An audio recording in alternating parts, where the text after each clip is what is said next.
Hello, everybody. Thank you so much for tuning in today. My name is Jesse Mayfield-Sheehan. I am coming to you live from Warren Field in Brookline, Massachusetts. Here to bring you live coverage of today's high school baseball contest between the visiting Flyers of Framingham High School and the hosting Brookline High Warriors. Today is a rematch of an earlier season contest that took place out in Framingham. That game all the way back on April 11th, so almost a month to the day that these two teams last faced off. And for Brookline, they'll certainly be hoping for a different result from what they got that day. The final score in that one, the game only went to 6 innings at the end of it, as Framingham got their run total up to 10 before finishing the bottom of the 6th inning to get the Mercy Rule win 10-0.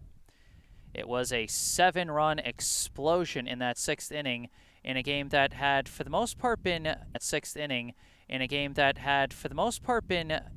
relatively close up to that point before things all fell apart for Brookline in that 6th inning.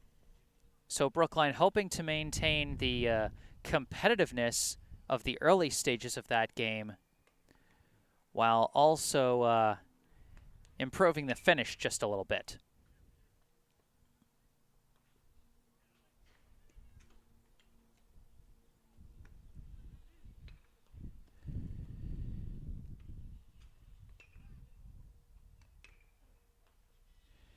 Now, as always, if you end up enjoying this broadcast, be sure to hit the like button. Subscribe to the channel to stay up to date on all my upcoming live streams. I got 2 more baseball games coming up Wednesday on the road at Braintree, and then a Thursday night game under the lights at Boston Latin Academy. And then I'll be covering boys volleyball on Friday, so plenty of BHS action coming up this week. Be sure to stay tuned for plenty of it, and you can subscribe to the channel to help stay on top of what's to come.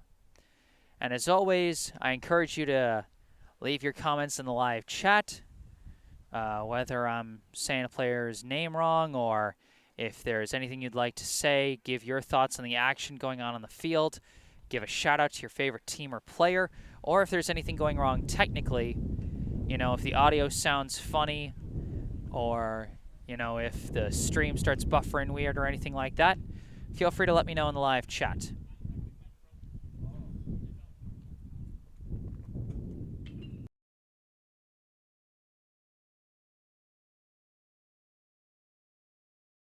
So, with that in mind, as we watch the home team, Brookline Warriors, warming up, this should make for an interesting game for Brookline. Not just as a rematch of last month's contest out in Framingham, but also as a follow-up to a very strange game on Friday where they took on Division 5 opponent in Madison Park. And those of you who watch my streams, that wasn't much of a contest. It was very one-sided. Kind of felt like both teams just kind of stopped trying after a couple of innings. It ended in Brookline's 3rd win of the season as they improved to 3-9 on the year, as they got a 5-inning victory at 14-0, the final score. But now they're facing a fellow Division 1 team, and so it'll be interesting to see how they adjust going back to, normal competition levels after the relatively easy opponent that they had last Friday.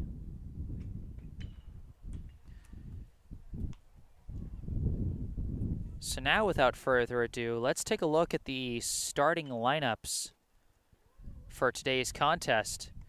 And we'll start with the visiting Framingham Flyers. Leading off for Framingham, the center fielder, number 9, Jeremy Oren. Batting second, the shortstop, number 2, Cody Coleman. Batting third, the left fielder, number 1, Scooter Beverly.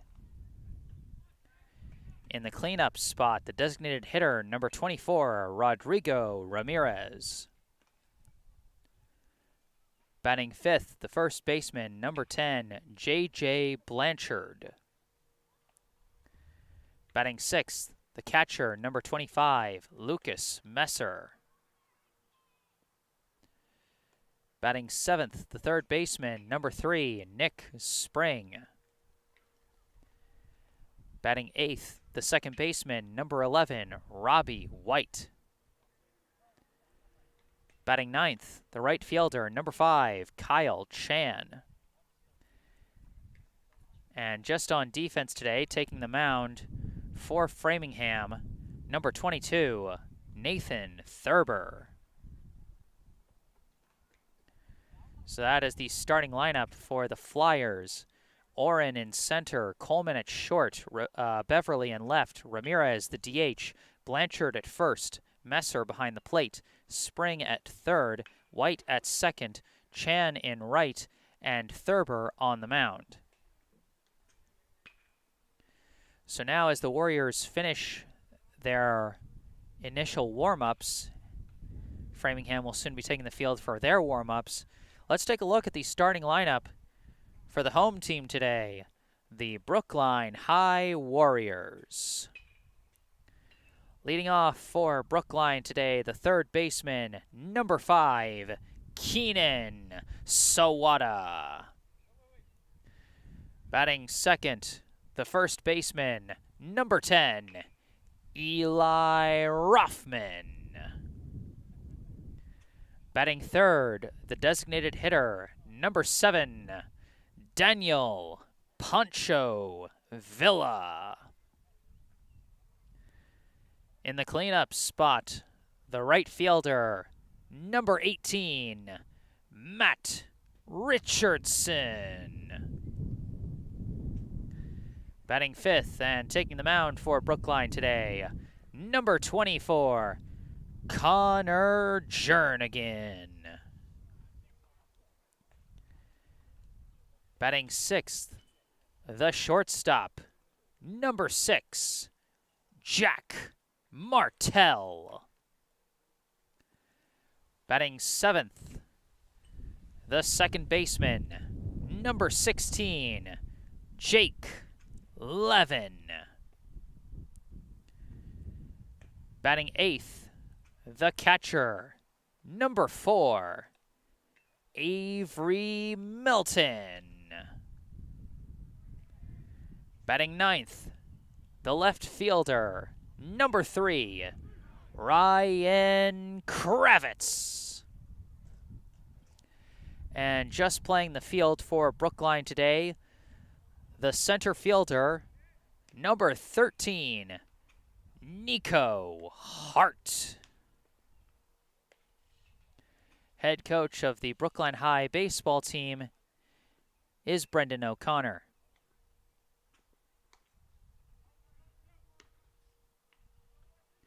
So there is your starting lineup for Brookline today. Sawada at third, Rothman at first, Villa the DH, Richardson in right, Jernigan on the mound, Martell at short, Levin at second, Melton behind the plate, Kravitz in left, and Hart in center.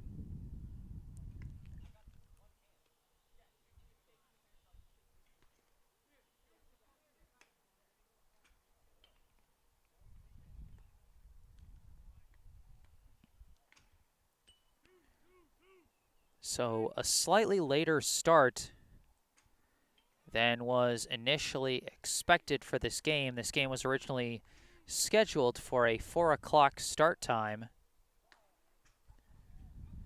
But as you can see, you know, almost 20 past 4, we still haven't started. And honestly, I never really expected this game to start at 4, and I hope none of you expected that either. A lot of games this year have not started on time. You know, just a combination of how far some towns are, you know, how late the buses sometimes show up. From what I hear, I think there's a bit of a shortage of bus drivers. You know, and just how late schools get out nowadays. You know, a 4 p.m. start time is pretty unreasonable, you know, for a lot of these games.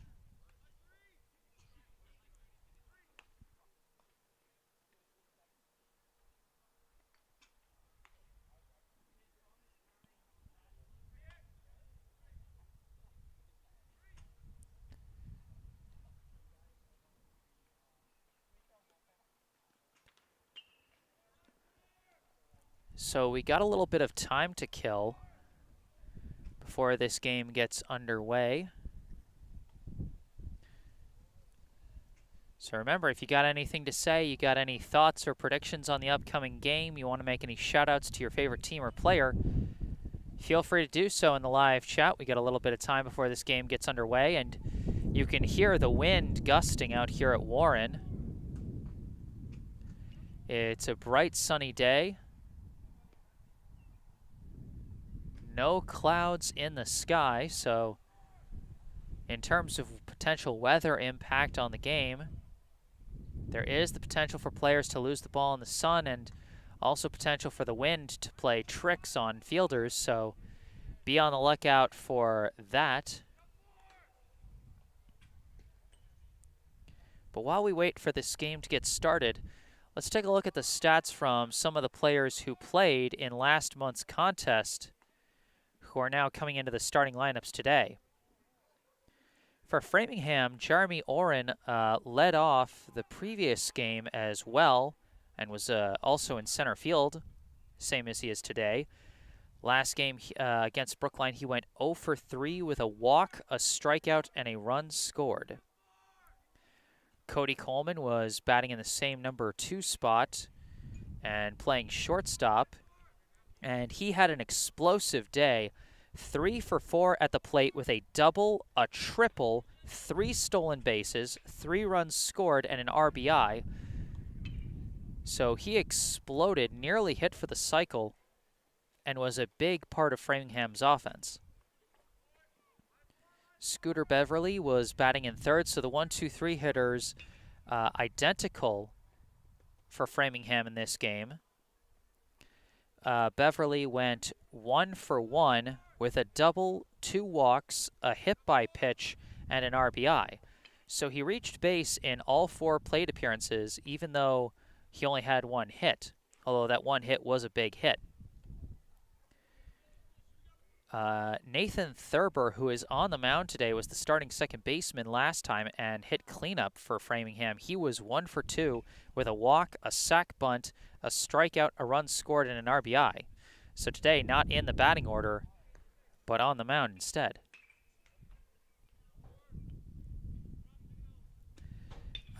Rodrigo Ramirez, who is batting cleanup for Framingham today, he was batting 5th in last month's game and was playing first base. Had a tough time against the Brookline pitchers as he went 0 for 4 with a strikeout and a run scored. Lucas Messer was the catcher and was batting 6th for Framingham last month. And today, once again, he bats 6th and is again playing catcher. In last month's game, he was 1 for 4 with a double, 2 strikeouts, and a run scored.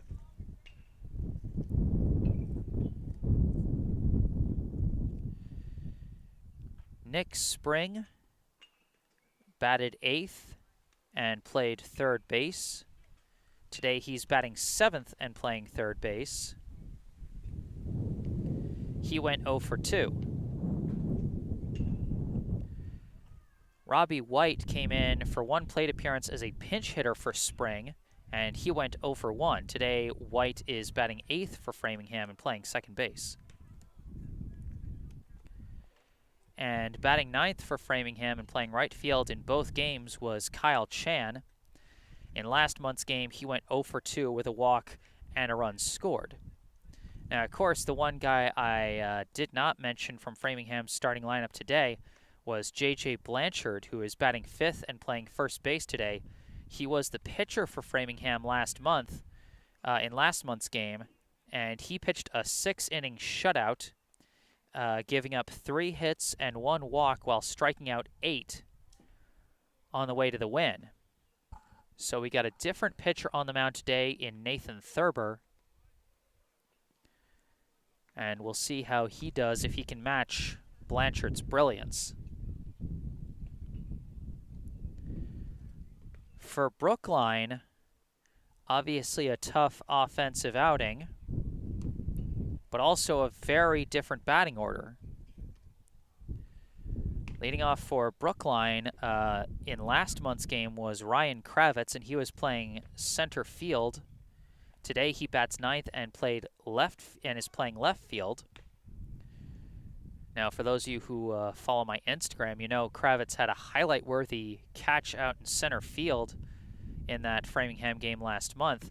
At the plate, however, he struggled, going 0 for 3 with 2 strikeouts. Keenan Sawada batted second and played second in last month's game. Today he leads off and plays third. In the last game against Framingham, he was 0 for 3 with a strikeout. Eli Rothman is batting second for Brookline today and playing first base. He was batting sixth for Brookline last month, and he finished 1 for 2. Jack Martell was batting fifth in the lineup for Brookline last month. Today he bats sixth. In last month's game, he was 0 for 2 with 2 strikeouts. Charlie Engelman is not in the lineup today, but he was the starting third baseman. Among the players not in the starting lineup that were in the starting lineup last month, James Dialchin-Derrickson was the starting pitcher, Harrison Siegel was starting in right, and Charlie Engelman was starting at third.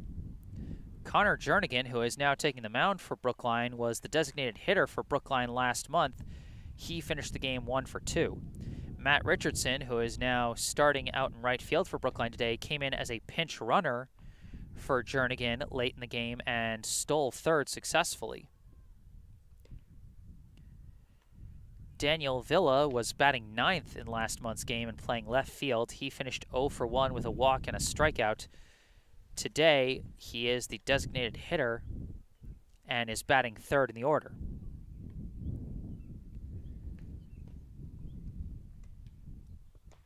So some things change and some things stay the same on both sides as we get ready to get this one underway. Once again, I am Jesse Mayfield-Sheehan coming to you live from Warren Field for today's high school baseball contest between the Framingham High Flyers and the Brookline High Warriors.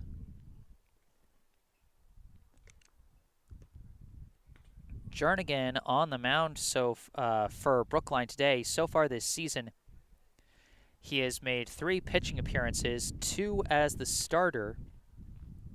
He has an 0-1 record in terms of wins and losses. He's pitched 8 innings between those 3 appearances, given up 6 runs, 5 of them earned, on 10 hits, 3 walks, 1 hit by pitch, and 2 strikeouts.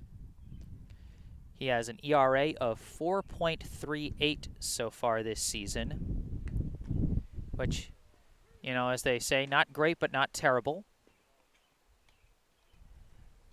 And not the largest sample size to go on so far,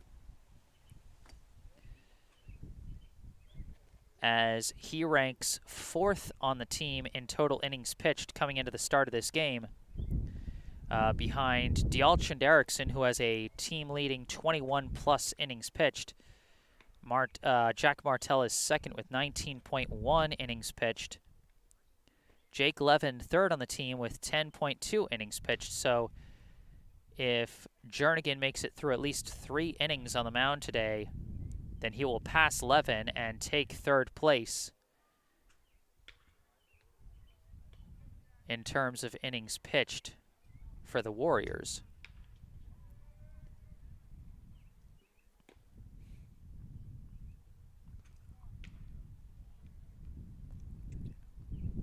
The Brookline defense huddling up, getting ready to start the top of the first inning. Defensively for Brookline, like I said, Jernigan on the mound, and you can see Avery Melton, his battery mate, getting ready to go behind the backstop there, or behind the plate, I should say, in front of the backstop, hopefully. Around the bags, we've got Eli Rothman at first, Jake Levin at second, Jack Martell the shortstop, and Keenan Sawada at third. Around the outfield, we got Ryan Kravitz in left, Nico Hart in center, and Matt Richardson in right.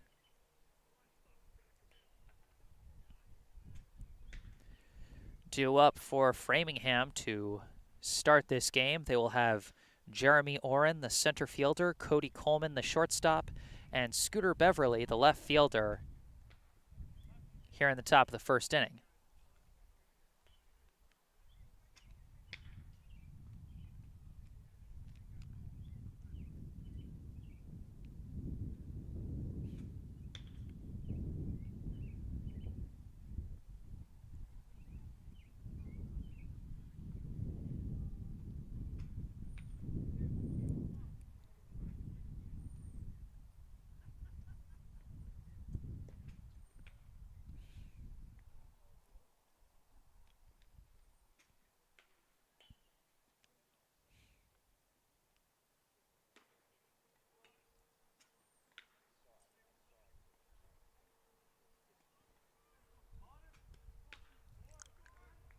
Okay, we got our first batter in the box, and we're ready to start this ball game. Leading off for Framingham, the center fielder, number 9, Jeremy Oren.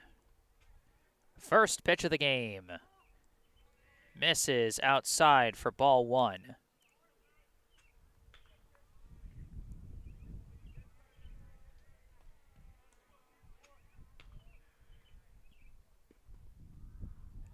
And that one is in there for strike 1.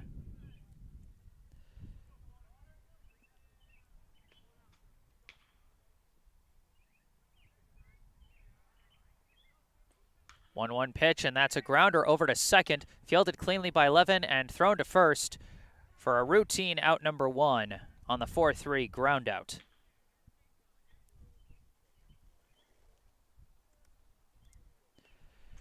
That's one of the important things is going to be these Brookline fielders behind Jernigan.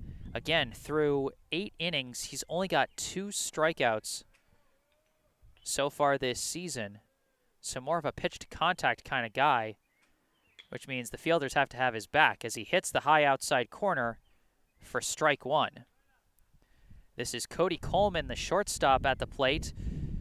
He had an explosive game against Brookline last month, and he fouls this one over the backstop and out of play for strike 2. As I said before in last month's game, Coleman's hitting line 3 for 4 with a double, a triple, 3 stolen bases, 3 runs scored, and 1 RBI. 0-2 pitch is fouled, and Coleman stays alive. Again, you can hear the wind whipping through here at Warren. Something potentially for fielders to watch out for. 0-2 pitch again, and he makes hard contact out to left. Kravitz tracking it, and he's got it for out number 2.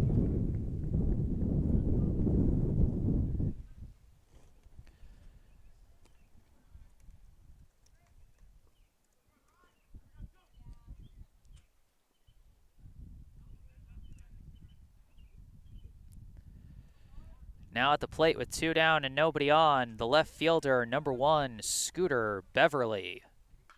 And a hard one off the first pitch, skips past Levin and into center field.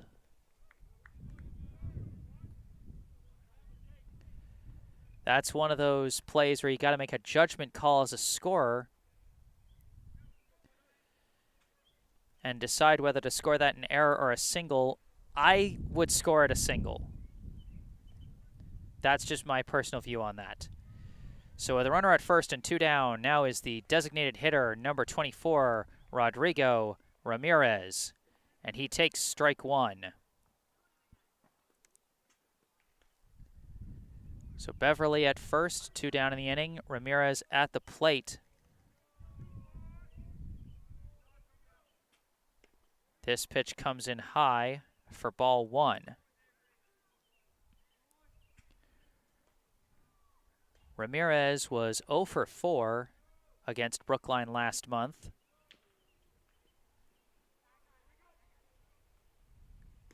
As this one misses outside, 2-1 now the count.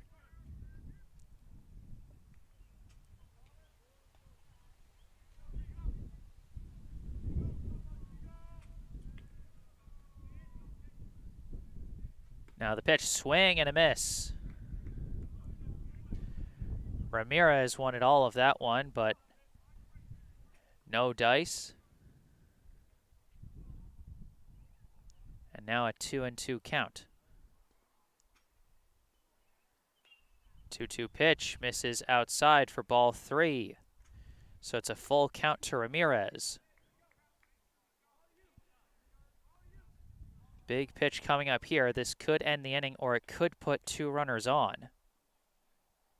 Runner takes off, makes contact. It's a high hopper, fielded cleanly by Martel, thrown to first, and that is out number 3. So the fielders do take care of business behind Jernigan.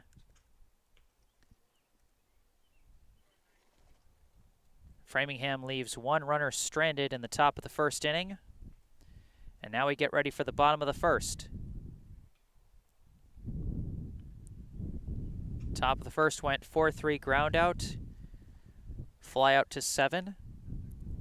A single to center. And a 6-3 ground out.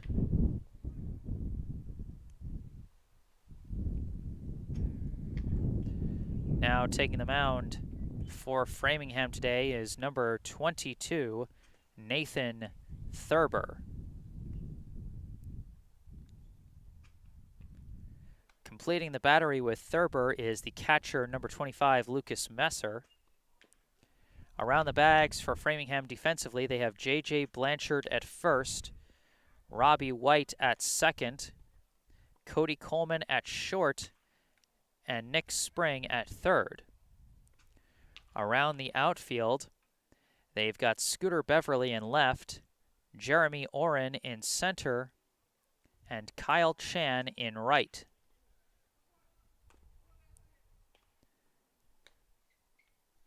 Due up for Brookline will be Keenan Sawada, Eli Rothman, and Daniel Villa.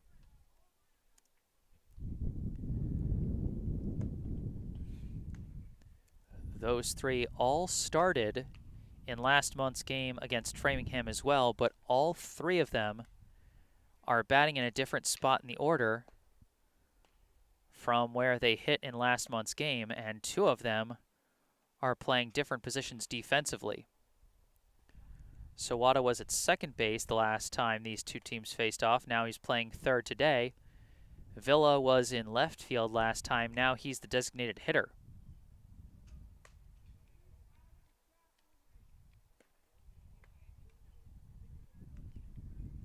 And in terms of batting order, Sawada was batting second last time. Now he's leading off.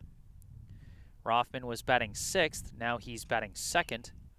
And Villa was batting 9th and is now batting 3rd.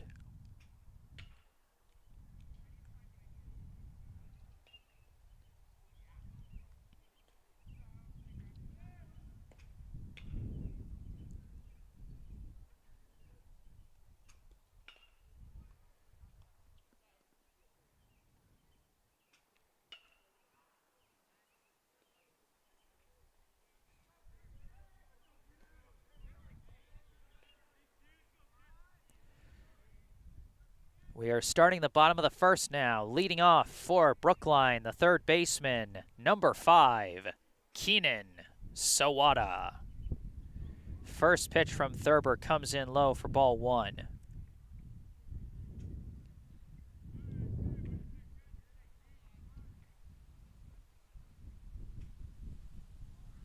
That one is in there for strike 1. Brookline hoping to get their offense off to a stronger start than last time, as Sawada makes contact and sends it foul up the third base line for strike 2. Of course, last time Brookline was blanked and ultimately lost Framingham in 6 innings, 10-0.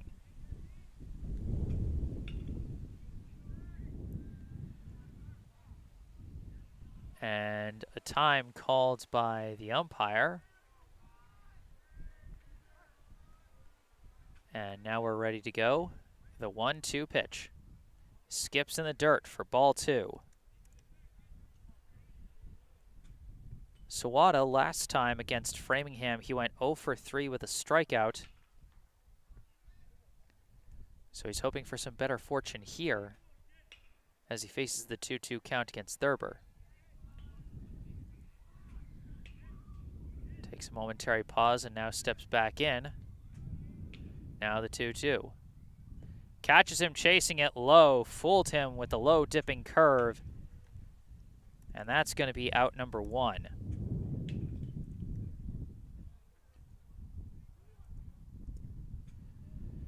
I'll tell you, if Thurber can make those kind of pitches dip like that consistently, it's going to be a long day for the Brookline hitters. First pitch comes in high for ball 1. This is the Brookline first baseman, number 10, Eli Rothman.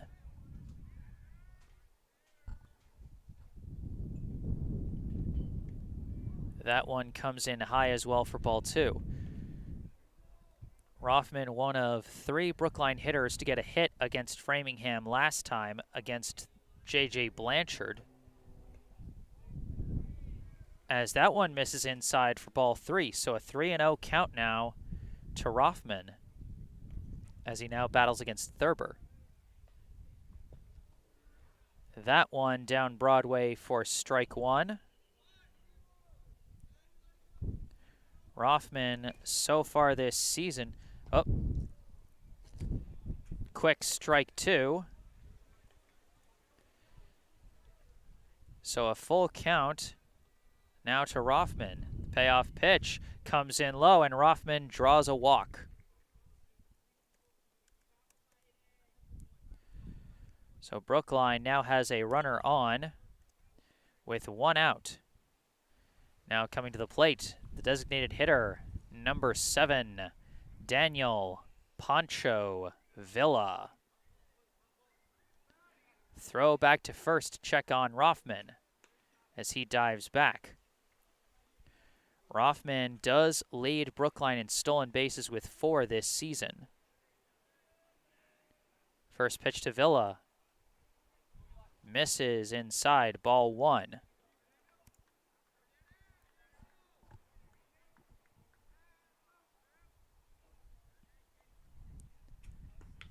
This pitch catches the inside corner this time for strike 1.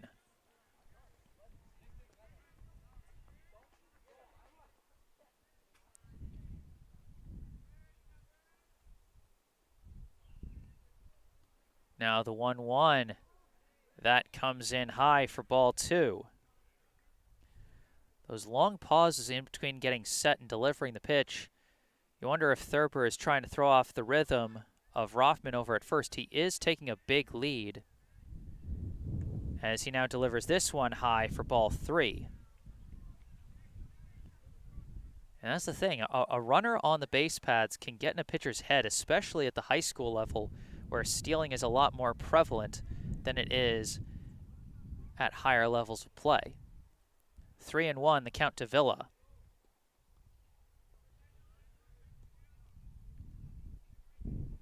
And Villa fouls this one off for strike 2. Villa so far this season, 7 for 26 with 3 walks, 2 steals, a team-leading 7 runs scored, and 3 RBI. Payoff pitch, and he chops it high. This is going to stay in play as Blanchard trying to track it. The wind got it. He somehow hauled it in. He was tracking that one all over the place. That's probably the most highlight-worthy pop-out catch by a first baseman that you're going to see at this field. As it's now 2 down. Now up to the plate, the right fielder, number 18, Matt Richardson. Quick throw back to first, and Rothman dives back safely. Richardson had an explosive week last week, not only getting his first hit of the season, but delivering 3 RBI for Brookline, including a game-tying double in that thrilling game against Newton North. He also had a 2-run single up the middle in that blowout against Madison Park. As that one is in there for strike 1. Really amazing how windy it is, given what a sunny day it is. Such an interesting contrast in weather conditions. Oh, they might have caught him. No, they didn't. Rothman inside his head going, phew, because he knows they caught him leaning his weight the wrong way. As that one in there for strike 2. 1-2. Now the count to Richardson. 2 down, runner at first.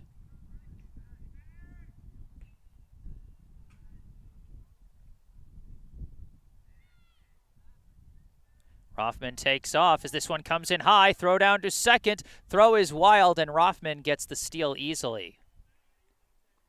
Doesn't even need to slide on that one, as Messer's throw went wide. A 2-2 count now with 2 down, and now a runner in scoring position.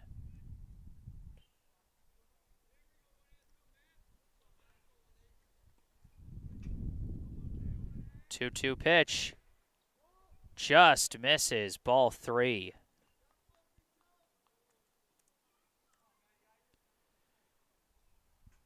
Got to be wary. We know from Sawada's at bat that he's got a nasty curve. Payoff pitch. Swing and a miss, and Richardson goes down swinging. Pushed it to the outside corner for strike 3 on that one. And that ends the first inning. Through 1 here at Warren Field, we are scoreless. Brookline 0, Framingham 0. Due up for Framingham in the top of the second will be the 5, 6, 7 hitters, Blanchard, Messer, and Spring.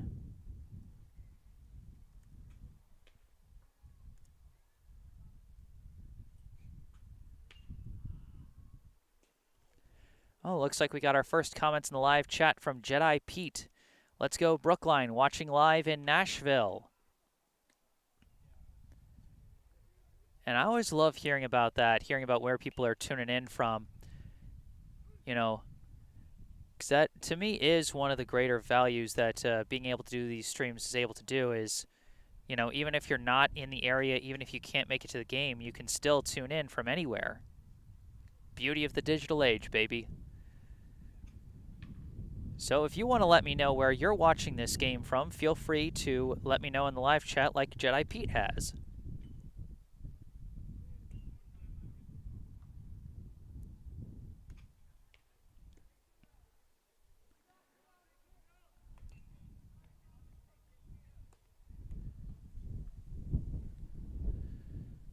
Connor Jernigan returning to the mound for Brookline here in the second inning.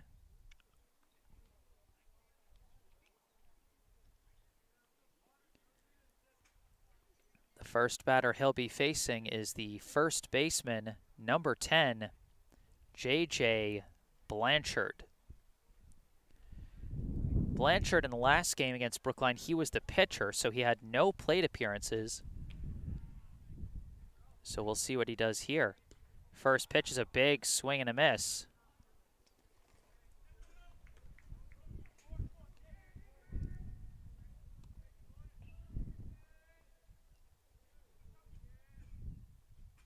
Oh, 1 pitch dips in low for ball 1.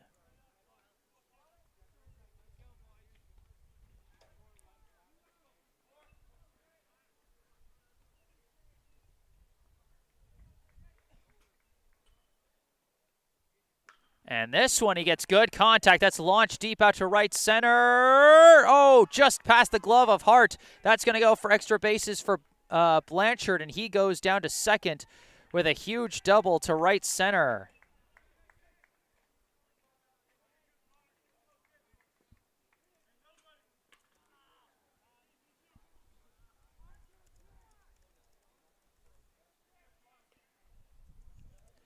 Now at the plate, with a leadoff runner in scoring position, is the catcher, number 25, Lucas Messer.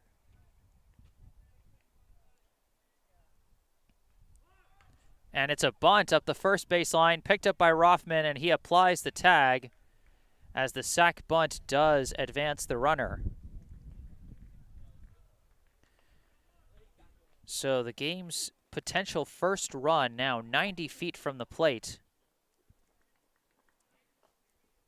Now up the third baseman, number 3, Nick Spring. First pitch, and he makes good contact out to left. Kravitz is tracking it, under it, makes the catch. Runner takes off for home, and he's going to come in on the sacrifice fly. Textbook sacrifice plays by Framingham. Bring in the runner.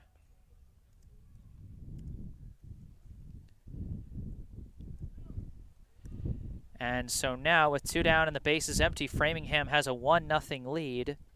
And up at the plate is the second baseman, number 11, Robbie White. First pitch in there for strike 1.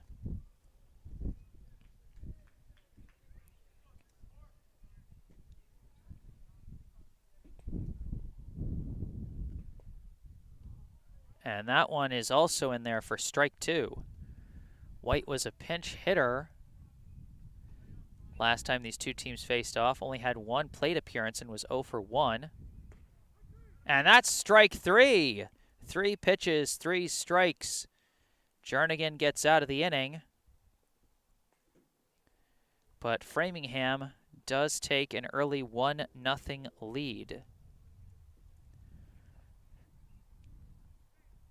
Sort of mirrors what happened last time for Brookline. They had a strong pitching performance from James Dialchin-Derrickson in that one. But, you know, Framingham would just get, you know, a run here, a run there. They took a 3-0 lead into the 6th inning where everything fell apart for Brookline. But the key thing here is that Brookline's offense has to be able to back up its pitcher.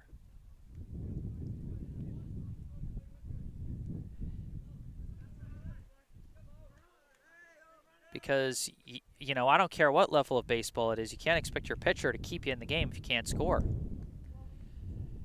Due up for Brookline here in the bottom of the 2nd will be leading off their pitcher, Connor Jernigan, and then it will be Jack Martell and Jake Levin. Nathan Thurber returning to the mound.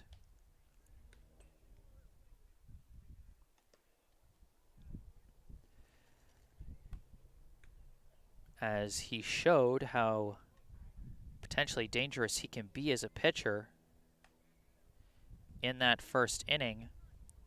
2 of his 3 outs went down on strikes. In fact, no balls put in play by Brookline the entire inning, as it went strikeout, walk, pop out foul, and strikeout.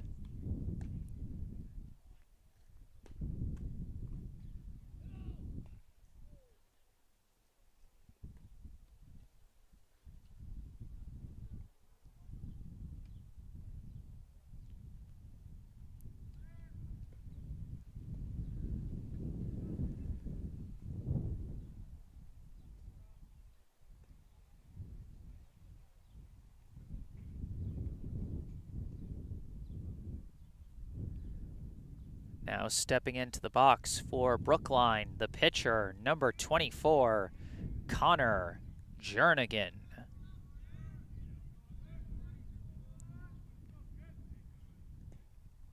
First pitch, and wait, they called that a ball. They're saying Jernigan didn't go around and it missed the zone. And that one comes in low. That's going to be ball 2. 2-0, the count to Jernigan.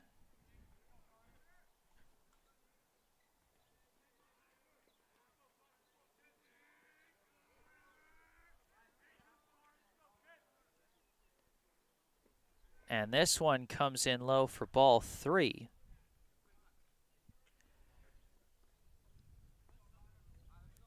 Jernigan this season only has 1 walk so far, but now he's just 1 ball away.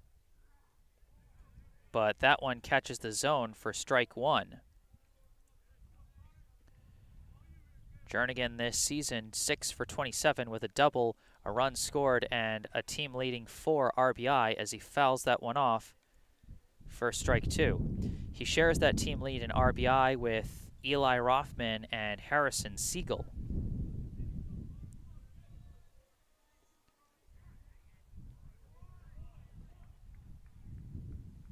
Timeout called as we get ready for the payoff pitch.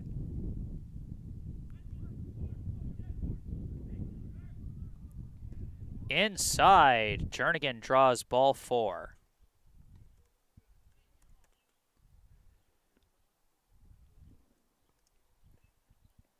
So again, for the second straight inning, Brookline draws a walk.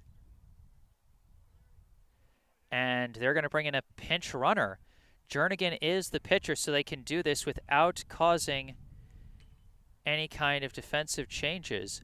And this is going to be number 20, Harrison Siegel.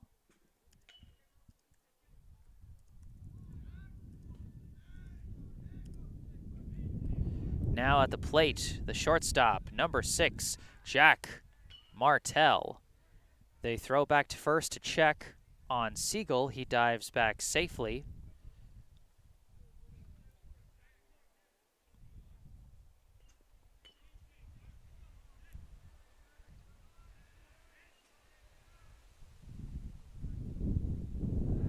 And another throw to check on Siegel. The Brookline runner is taking some big leads here against the Framingham pitcher, which is kind of nice to see. They've been less aggressive on the base paths since hit by pitch. Martell was showing bunt, and instead he got hit by it.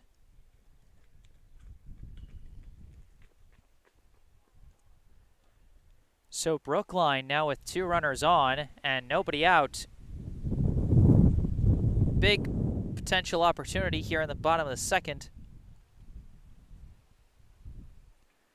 So a meeting at the mound between Thurber and Messer. But like I was saying, Brookline is looking more aggressive on the base paths today than they have in a bit of time, as it felt like they kind of got traumatized by a couple of lefty pitchers with some strong pickoff moves and just kind of stopped stealing for a while. Now showing some more aggression is now Jake Levin shows bunt, lays it down the third baseline, throw to first, sac bunt is successful, and that'll be the first out of the inning as Brookline now has runners at second and third. Now coming up to the plate, the catcher, number 4, Avery Melton. Melton had a big 2-run double against Madison Park last Friday, and he now takes this ball inside. Tying run just 90 feet away. The go-ahead run just 90 more feet, as that one catches the corner for strike 1.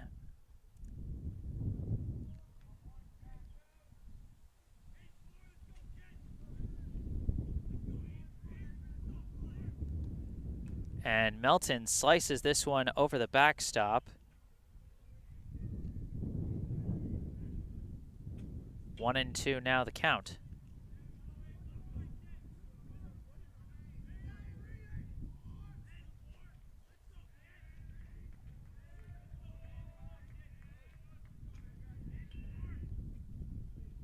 And he manages to get it this time. He was well behind that pitch, but he got a piece of it and sent it foul up the first base line. Melton's still battling at 1-2.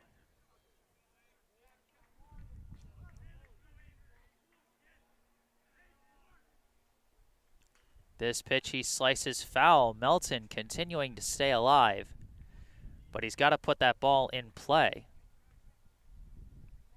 Ideally, you'd want to get that ball to the outfield, either for an RBI hit or a sac fly. A groundout could also potentially score the tying run. Now this pitch is also sliced foul.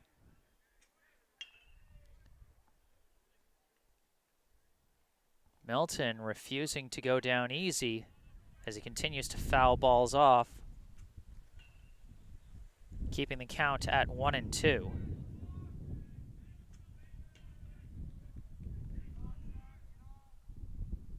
And that time he got him. Milton fooled by the curve as it caused him to hesitate on his swing just enough that he goes down on strikes. A big strikeout for Thurber. And now the last hope for Brookline this inning. The left fielder, number 3, Ryan Kravitz, is hit.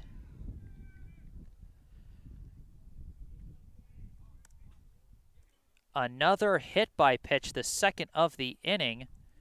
And we cycle around to the top of the order for the third baseman, number 5, Keenan Sawada. Bases loaded and 2 down here in the bottom of the second. A huge at-bat. First pitch misses, ball 1. Sawada, last time up, he struck out swinging, got caught chasing low on a curveball.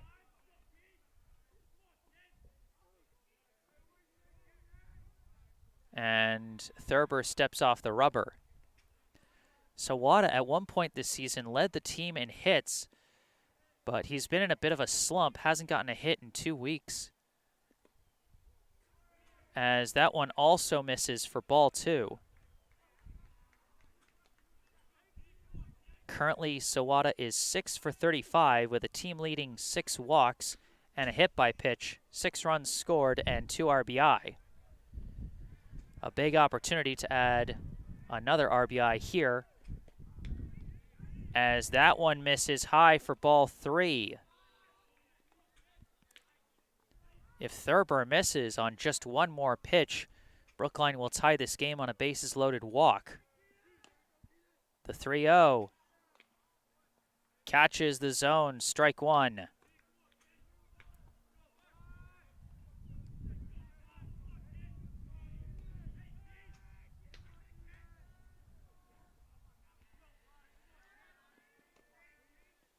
And Thurber steps off the mound again.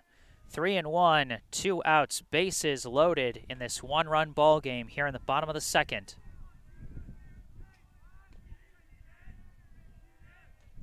Now the pitch. Misses, ball 4. The bases loaded walk ties the game for Brookline. Harrison Siegel, the pinch runner, comes in to score. And the the bases remain loaded for Eli Rothman. First pitch, and he skies it into shallow right. It's being tracked and caught.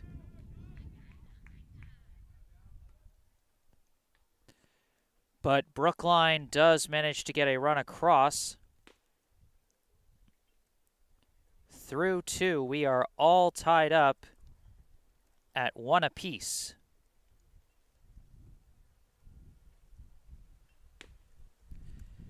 Due up for Framingham will be the 9-1-2 hitters, Chan, Oren, and Coleman.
Whoa, a lot of wind out here today, as you can probably hear,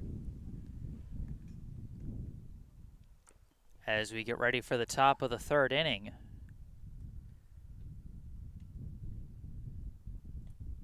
We got our second location check-in in the live chat from Kim Chung-sik. Let's go Brookline, watching live in Sacramento, California. So we got Tennessee and California. So this game officially being watched in at least 3 different time zones. Leading off here in the top of the third for Framingham is the right fielder, number 5, Kyle Chan. First pitch from Jernigan misses low for ball 1.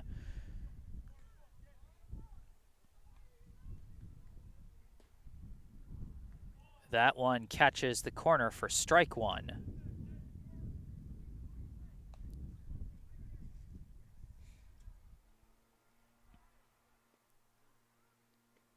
This one comes in high for ball 2.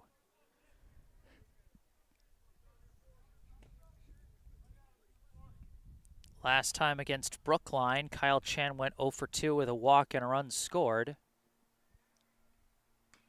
And now he hits a high dribbler up the third base line, and it goes foul. If that stayed fair, that was going to be a clean infield hit for Chan, but instead it'll be strike 2.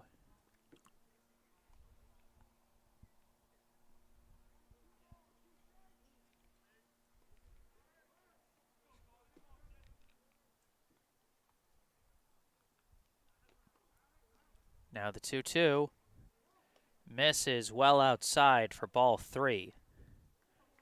We've had a number of full counts on both sides already today.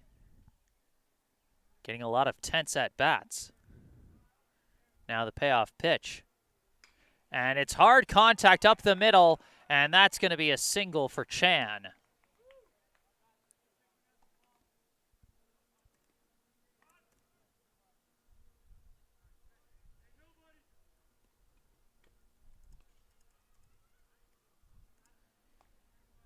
Now coming up to the plate with a runner at first and no out here in the top of the third. This is the center fielder, number 9, Jeremy Oren. And the runner takes off, and it's popped up by Oren. It's being tracked and caught. Well tracked by Melton behind the plate. And that is a quick first out. The attempted hit and run falls apart immediately for Framingham there. And now with 1 down, up comes the shortstop, number 2, Cody Coleman. Throw back to first, because they know that Chan is thinking about second after that move.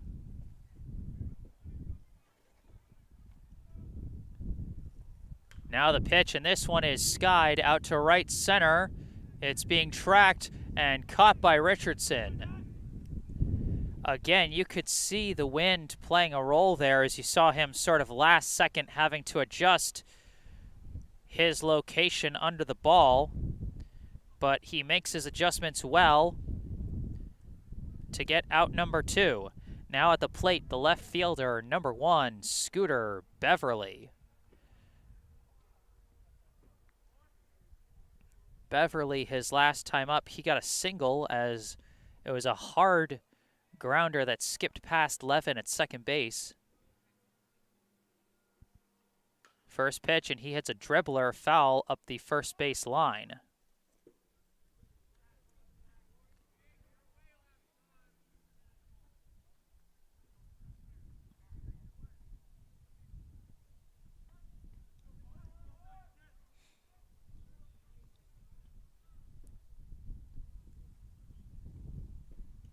Now this pitch comes high and inside for ball 1.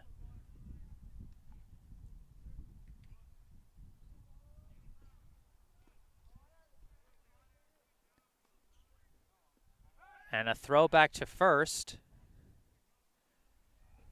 Got to keep Chan honest. Both teams looking aggressive on the base paths today, so the pitchers have to be wary. And this one is good contact, and that's going to drop fair.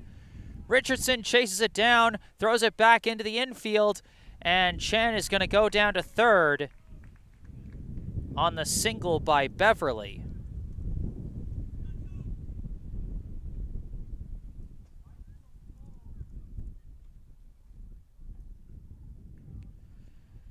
So a big chance to score now for Framingham. Runners at first and third with 2 outs. Now coming up, the designated hitter, number 24, Rodrigo Ramirez. Last time up, Ramirez grounded out to short to end the first inning. First pitch, Beverly takes off, and they just kind of let him go. So now runners at second and third, and an 0-1 count to Ramirez. And there's a swing and a miss for strike 2.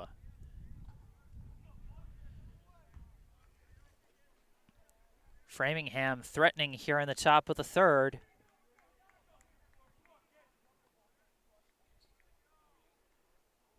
Oh-2 pitch. Misses just high for ball 1.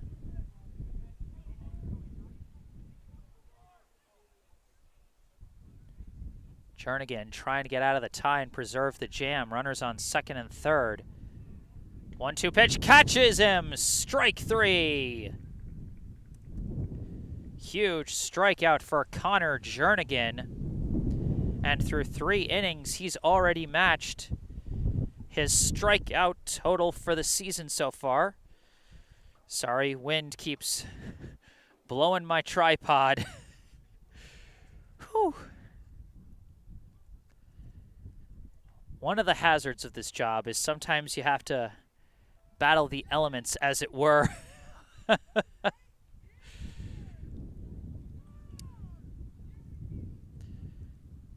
don't know, the wind just excited, just as excited as I am.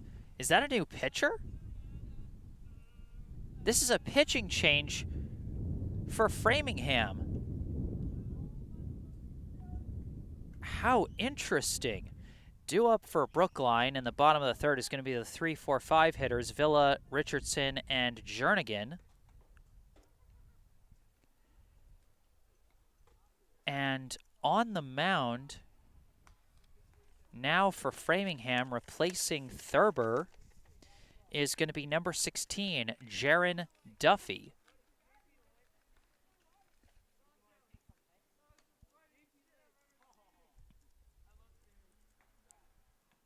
Very interesting. I mean, granted, Brookline has batted around the order in 2 innings, but just 1 run's been given up. And now we see one of the Brookline assistant coaches spraying down around home plate as a lot of dust is being blown around by the high gusts of wind.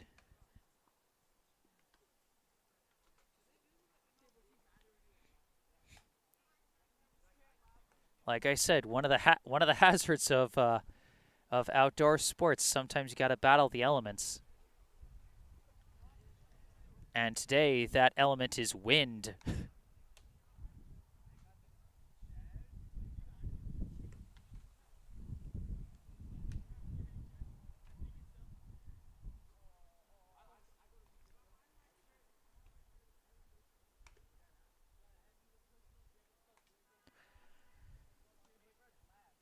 So just taking a look at the final pitching line for Thurber, he literally didn't give up a single hit. No hits allowed, but he walked 3 and had 2 hit by pitches and allowed 1 earned run. He also struck out 3. So that is wild. 1 run, no hits, 2 innings, and the pitcher gets pulled. Well, we'll see how Duffy fares. First batter he'll face will be the designated hitter, number 7, Daniel Poncho Villa. First pitch misses outside for ball 1. Villa, his last time up, he popped out foul to the first baseman. That one in there for strike 1.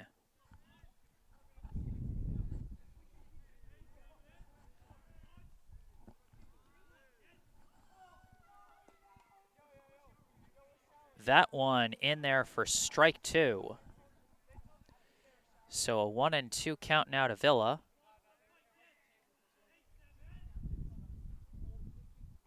And catches him with the off speed for strike 3.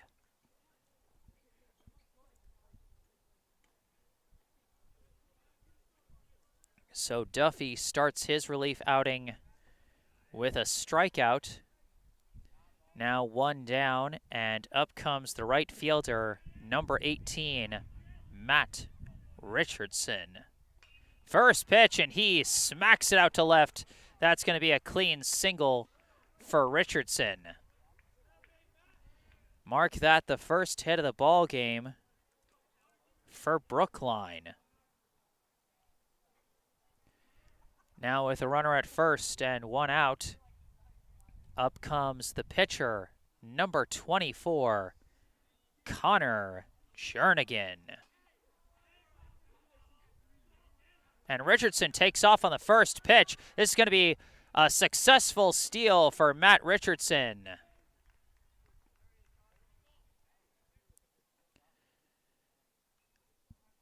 First pitch, I'm not sure if that was a ball or a strike. I got so caught up in Richardson's immediate takeoff as he throws back to second to check on the lead runner.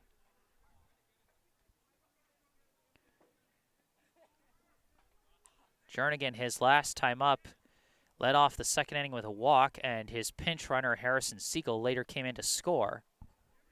As that one misses, and it's 1-1. So the first pitch was a strike. So just a little self-correction there. The count is 1-1. And a big swing and a miss. Jernigan wanted that one, but he didn't get it. Strike 2.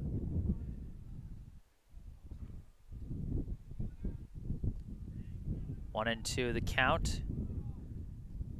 And Jernigan gets a piece of this one, and it's through the gap into right. Richardson rounding third, coming for home. Brookline has the lead. Connor Jernigan adding to his own cause with the RBI single through the right gap.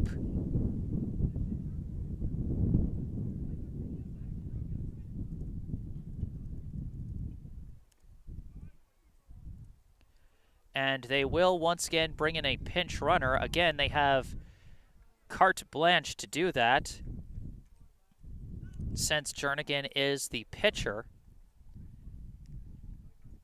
And Brookline, against a team that defeated them 10-0, Brookline now has the lead.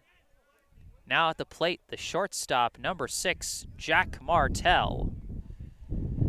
First pitch in there for strike 1. Martell, his last time up, he was hit by a pitch and will later be stranded at third.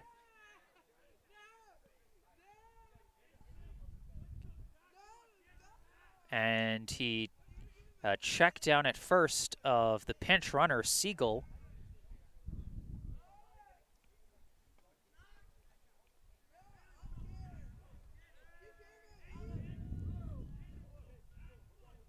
And Siegel now takes off, and Martell fouls it off for strike 2.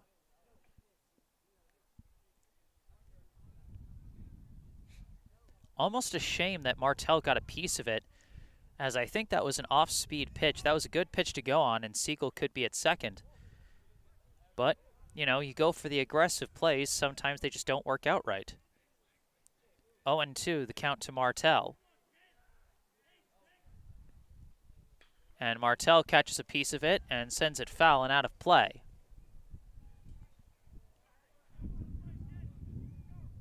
Oh, and 2 remains the count.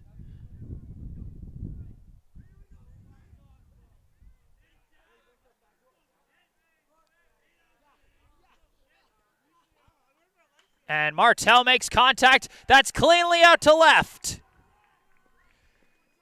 Martell's been waiting a long time for that one, and he finally gets his first hit of the season.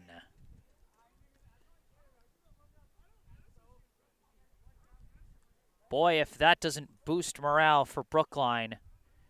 Martell, the co-captain, he started off with such a hitting slump this season, but now he's got the monkey off his back. Hit number 1 is his, and now he stands at first. And up comes the second baseman, number 16, Jake Levin. First pitch is high for ball 1. Last time up, Levin laid down the sac bunt, but with 1 out, they're probably not going to do that. Pitch in there for strike 1.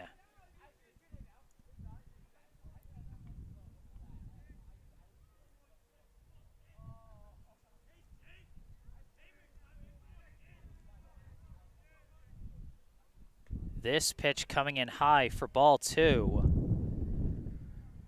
Siegel, the pinch runner at second. Martell at first. 1 out. Brookline with a 2-1 lead, and it's a 2-1 count to Levin.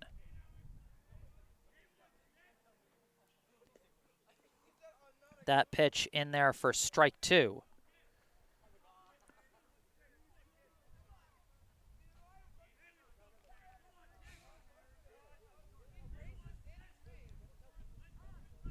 And a timeout called.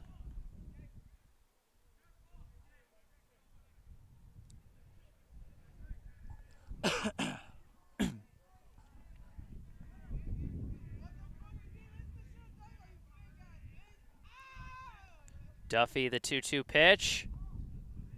And that one just misses. Ball 3.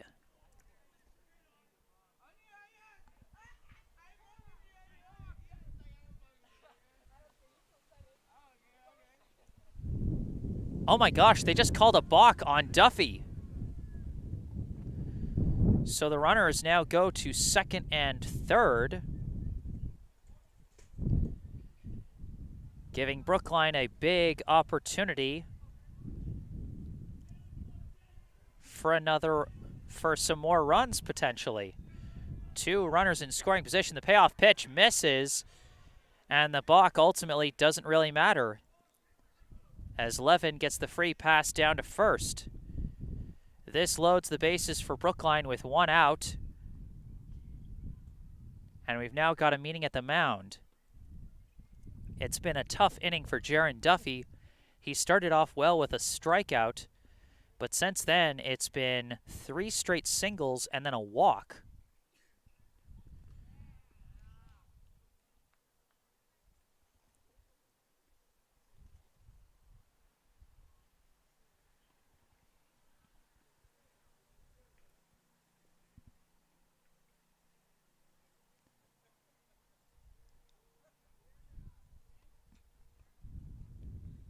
So after the meeting, Duffy back on the rubber with the bases loaded and 1 down here in the bottom of the 3rd. Coming to the plate for Brookline, the catcher, number 4, Avery Melton. First pitch in there, strike 1.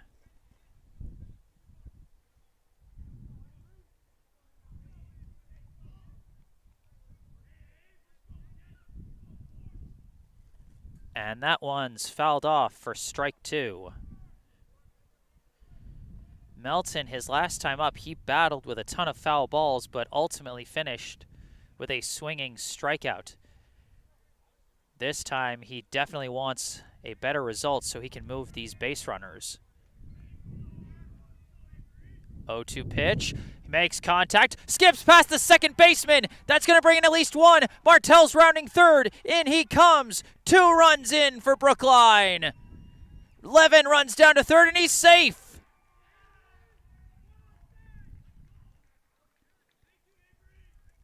Avery Melton, the big 2-run hit.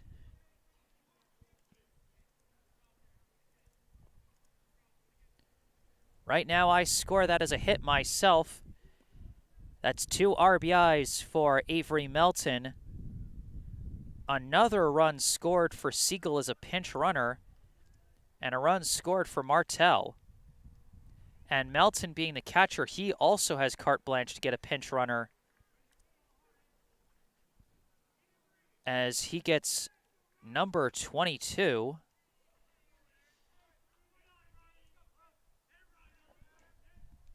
And I'm not entirely sure who that is. As that one comes in low and skips away, and the pinch runner heads down to second. I would assume that that was Ben Doctoroff, but I'm pretty sure he's wearing number 1 today, so I have no idea.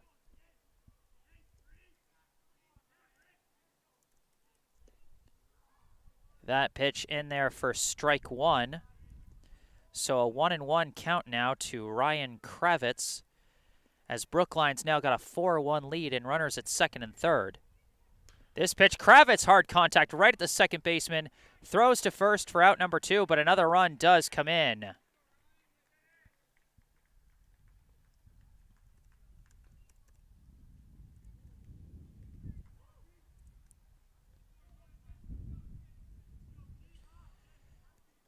So a runner at third and 2 down now for Keenan Sawada, as that one comes in high for ball 1. Sawada, his last time up, he actually got the scoring started for Brookline with a bases-loaded walk. And that one skips in low for ball 2. Good block by Messer. Something gets away. That could be run number 6 for Brookline.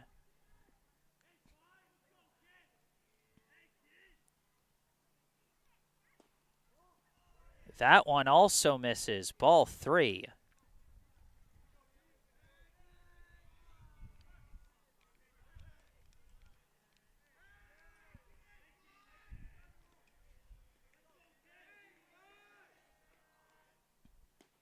And that's ball 4.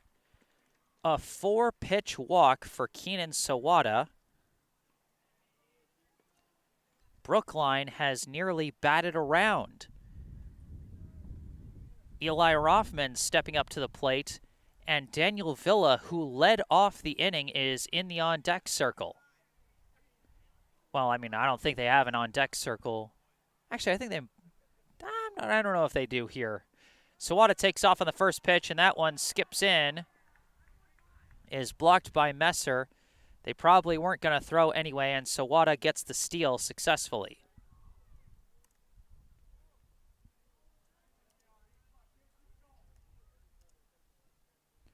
Rothman, his last time up, he flew out to right to end the previous inning. And here he takes strike 1. Number 22, the pinch runner at third. Sawada at second, the pitch. And that catches the outside corner for strike 2.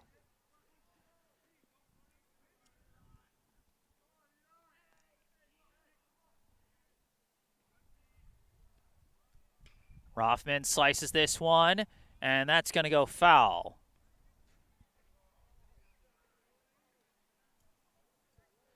So Rothman stays alive at 1-2.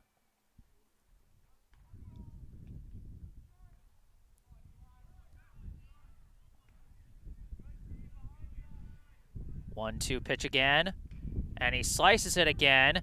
This one might stay in play, but it might not. It goes over the fence, and Blanchard can't chase it down. Rothman continuing to battle here. Runners at second and third. 2 down, 1-2 the count. Brookline a 5-1 lead over Framingham. Makes contact. This is a grounder fielded by the shortstop. Coleman throws to first, and that will end the inning.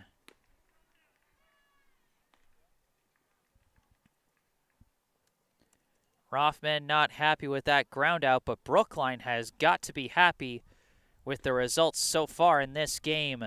Through 3 innings, the Warriors lead the Flyers 5-1.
Top of the 4th inning, kicking off, leading off for Framingham, the first baseman, number 10, J.J. Blanchard.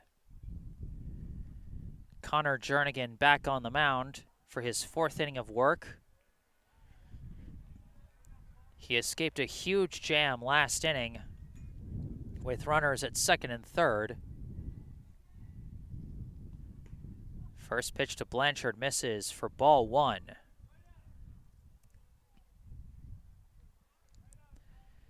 Blanchard, his last time up, hit a double to right center and later came in to score on a sac fly.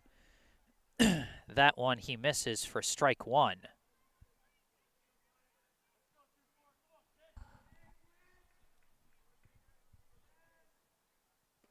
And another big swing and a miss for strike 2. Blanchard likes taking those big cuts, and Brookline knows he's a threat if he connects with them. And this one, he hits a hard grounder, and it's juggled by Levin. Levin's had some hard grounders hit his way, but that one I would actually score as an E4. Let me know if you think differently in live chat. Scoring hits versus errors is one of the most confounding things for anyone trying to score a baseball game. First pitch to Lucas Messer misses for ball 1. Last time up, Messer laid down a sac bunt to advance Blanchard to 3rd as Jernigan attempts the pickoff. As Framingham really did some textbook sacrifice plays to get Blanchard home back in the top of the 2nd. This pitch comes in high for ball 2.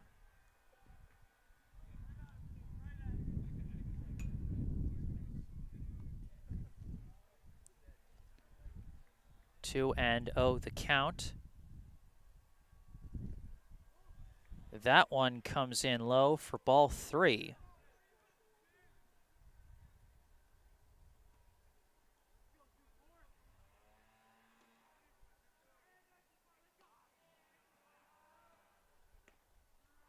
That one in there for strike 1.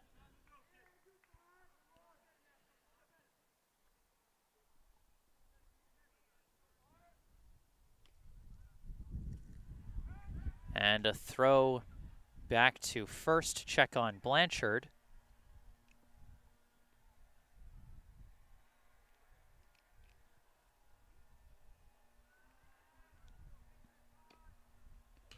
And this is a hard one into right field. And that's going to put runners at 1st and 2nd. A clean single to right for Messer.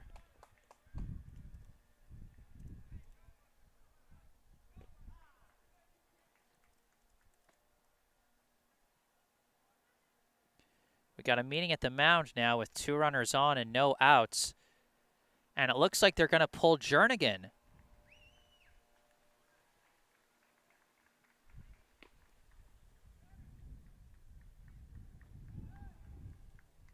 So we got a relief pitcher coming in.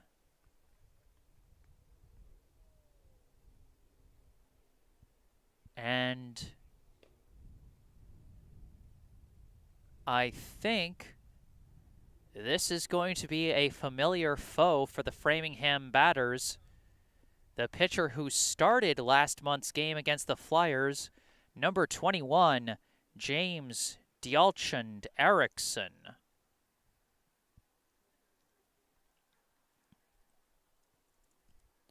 So Dialchand Eriksson inherits 2 runners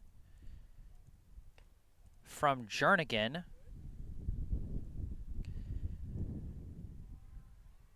So Jernigan, a strong 3 innings, well, 3+ innings, currently on the hook for 1 earned run. Could be on the hook for 2 more runs, one of which would be earned, as Blanchard reached on what I personally scored as an E4. Whoa! Whoa! There's the high gusts. You know better to get them out of the way while the reliever is warming up. It could be worse. These gusts could be coming when the ball is in play, and I just got hit in the face with a stick.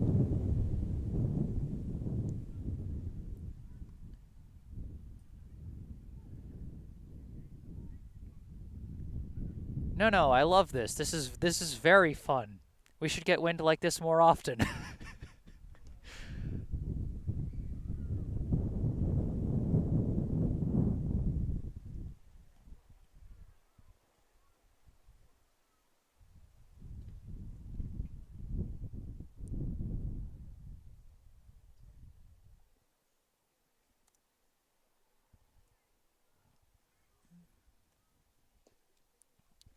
So Dialchand Eriksson, his last time facing these Framingham bats, he lasted 5 innings, gave up 3 runs, 2 of them earned, on 5 hits, 2 walks, and 5 strikeouts.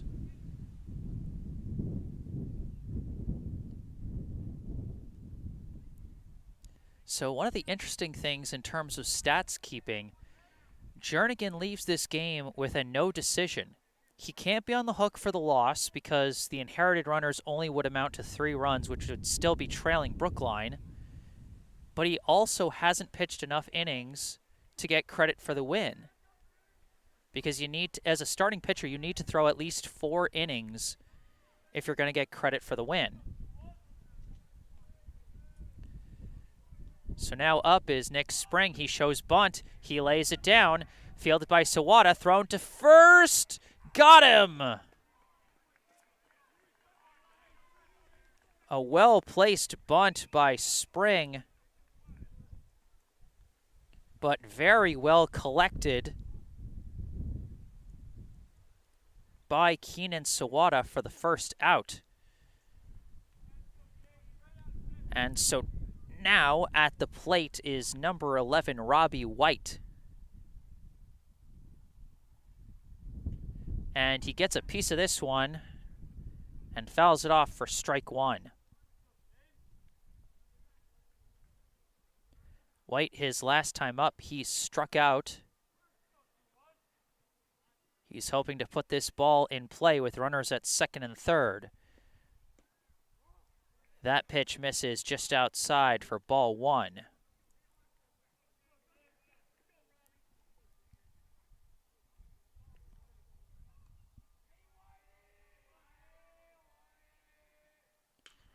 Makes contact into right, and it's couldn't be cleanly scooped up by Richardson, and 1 run is going to come in.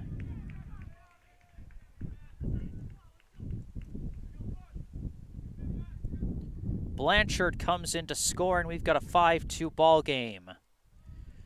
Credit to Richardson, as he tried to make a sliding grab there for the second out, but was just short. Now at the plate is the right fielder, number 5, Kyle Chan.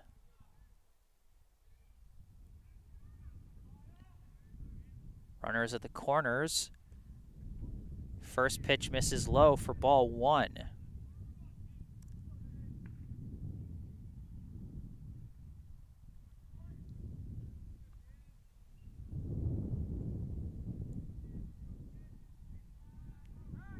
A throwback to first, almost got away from Rothman. They actually got kind of lucky, as I think that might have bounced off White's leg. Chan, his last time up, he led off the third inning with a single up the middle, but he got stranded at third. 1-0 pitch in there for strike 1.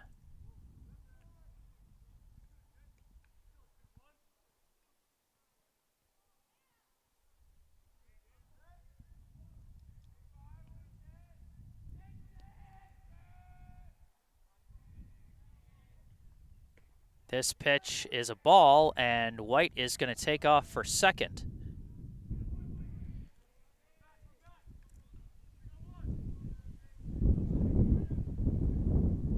Whoa.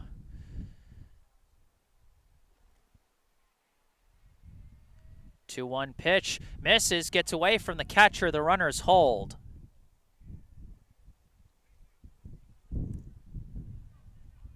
So that's ball 3. A 3-1 count to Chan. Oops.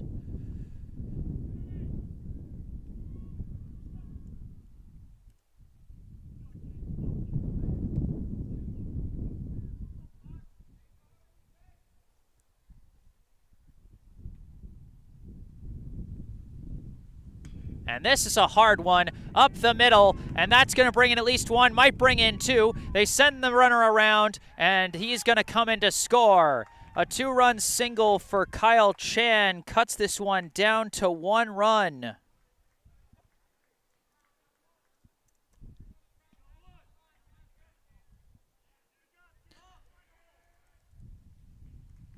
His second straight single up the middle, and this one brings in 2 runs.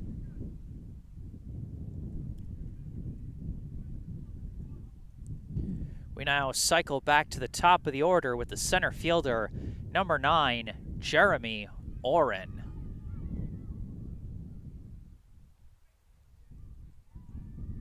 Runner takes off, and a throw down to second is not going to be in time, and Chan is going to successfully steal second.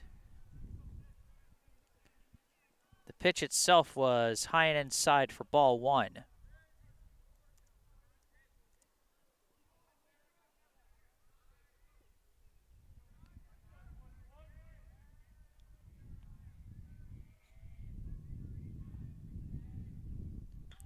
And this one is popped up and out of play.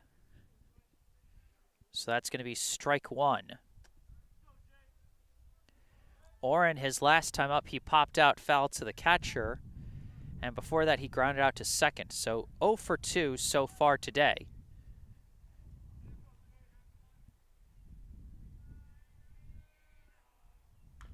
This one, he hits a grounder.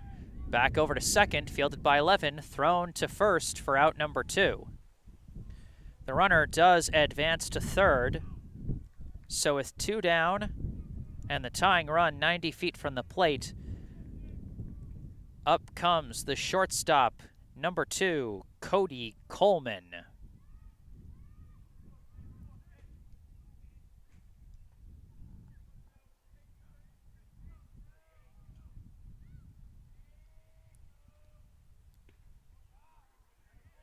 First pitch in there for strike 1.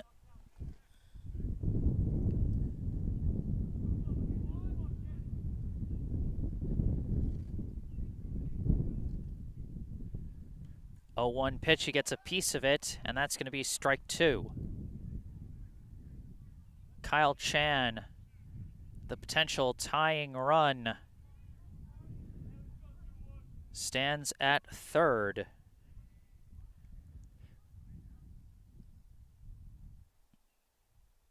And that's hard contact into left, and that's going to bring in the game-tying run.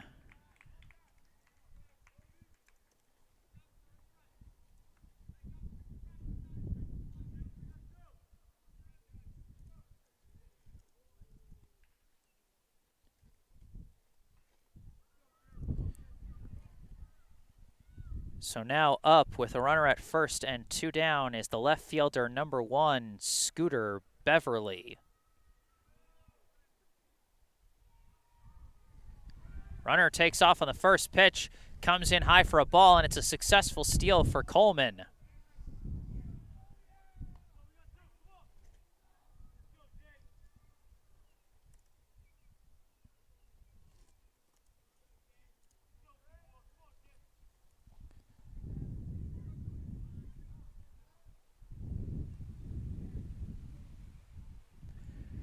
So a huge rally for Framingham has erased the Brookline lead, and now the go-ahead run stands at second.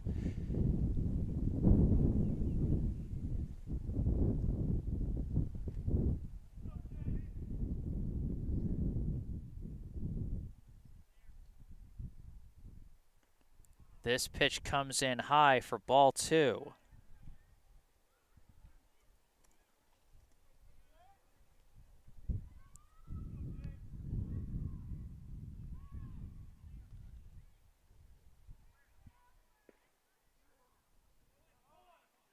And that one's in there for strike 1.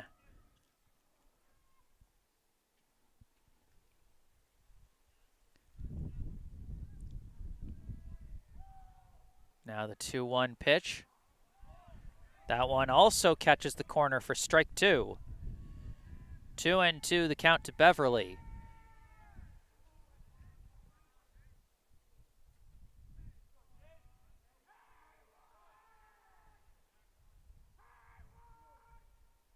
And this one, a grounder, heading up the middle, and that's going to reach safely. They're going to send Coleman around, and Framingham takes the lead.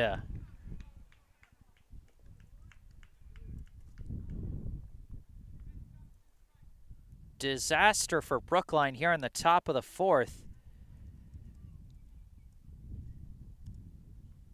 They take a huge lead in the previous half inning and watch the entire lead vanish in the blink of an eye. Back-to-back 2-out RBI hits for Coleman and Beverly tie the game and give Framingham the lead. Both teams pulled their starting pitchers relatively early, despite some strong starts.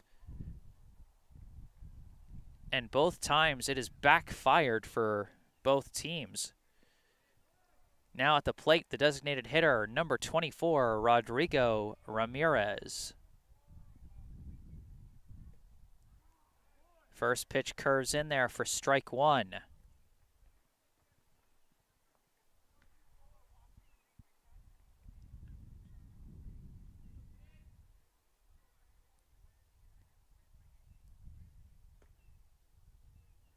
That one doesn't quite curve in, ball 1.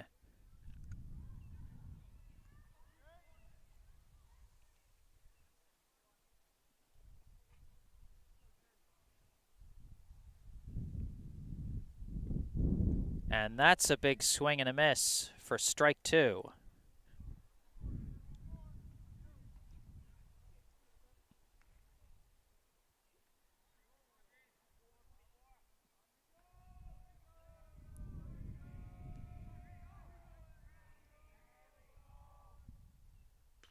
And he bloops this one out to right, and that's going to drop. A single to right for Ramirez. Continues the rally for the Flyers.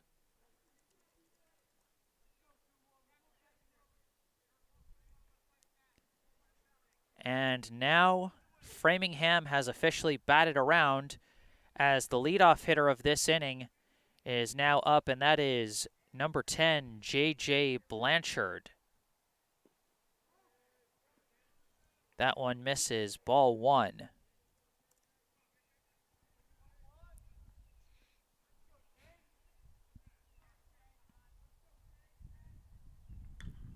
And he skies this one.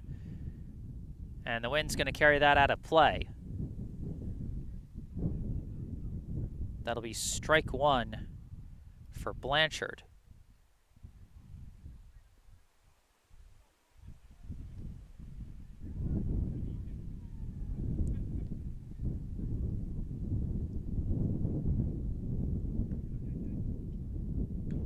And this one is fouled off for strike 2.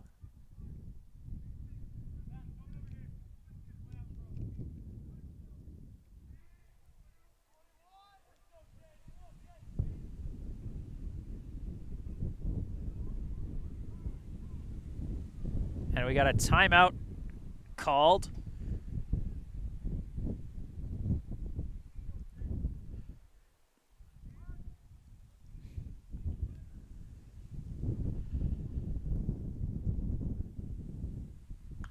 And this one is skied high. The wind is gusting. They got to try and track it. They make the catch.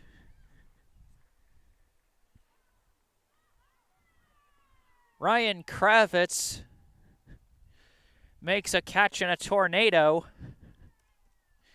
and finally ends the inning. Framingham answers Brookline right back with five runs of their own in the top of the 4th inning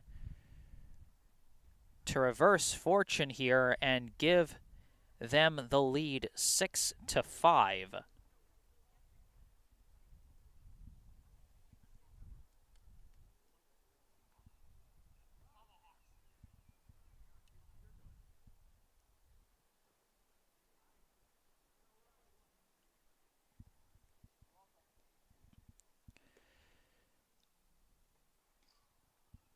We got some more action in the live chat here from SD Clams 117. Thanks for providing this live video. Framingham parent here. So grateful to be able to watch the game. We'll make a donation to the Brookline Food Pantry as a thank you. Well, thank you, SD Clams. That's awesome.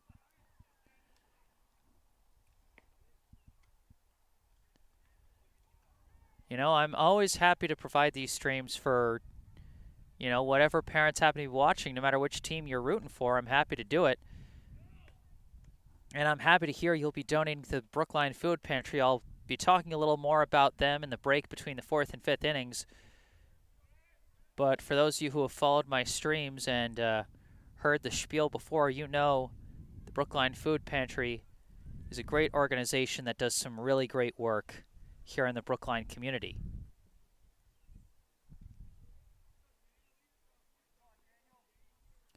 Leading off for Brookline here in the bottom of the 4th is going to be number 7, Daniel Villa, as he takes ball 1 from Jaron Duffy.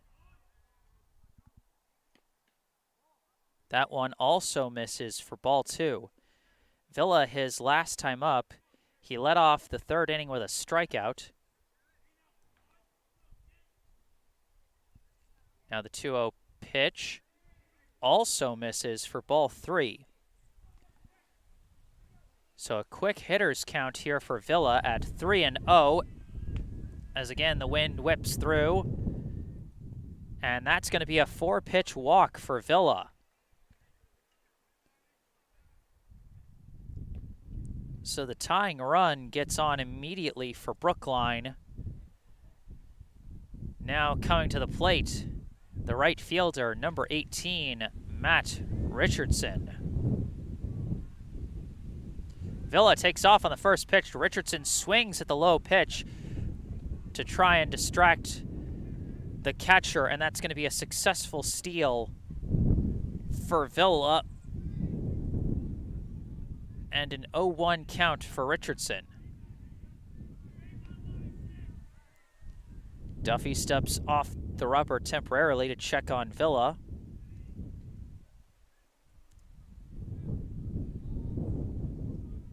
And he turns around and throws back to second, trying to keep Villa honest there as he represents the potential tying run. Richardson steps back into the box.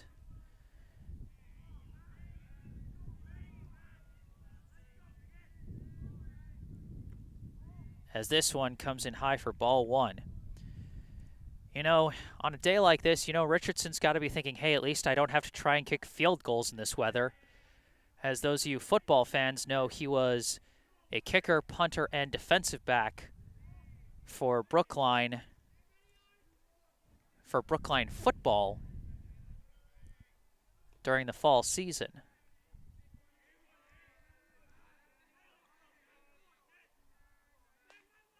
2-1 count, big swing and a miss. Richardson wanted that one, but he did not get it. 2-2 now, the count.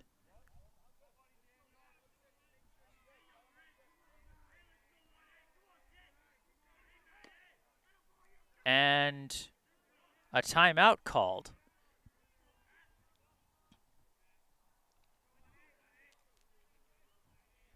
Richardson back in the box. 2-2 count. Runner at second, nobody out. Duffy's pitch dips low, and he does not chase. A good check by Richardson gives him a full count now.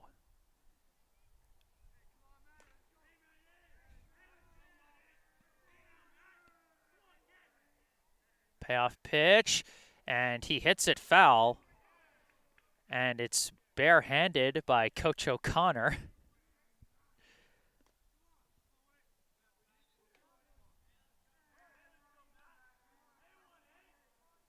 Count stays full. Payoff pitch.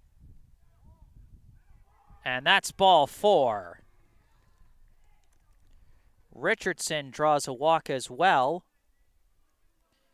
And that puts runners at first and second.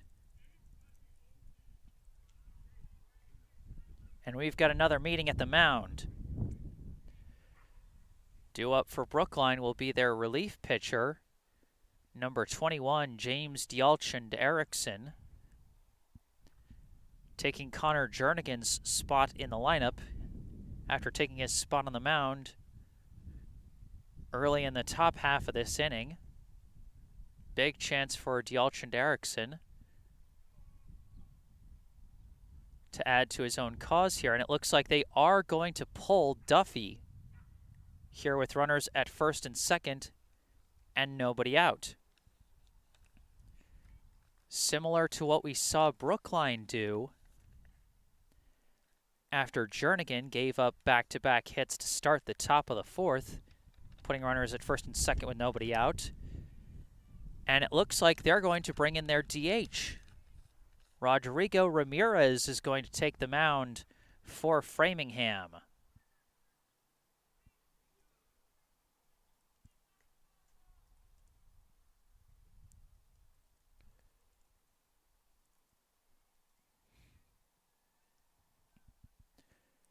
So despite a rough outing, at present moment, Duffy on the hook for the win if results do not change through the rest of this game.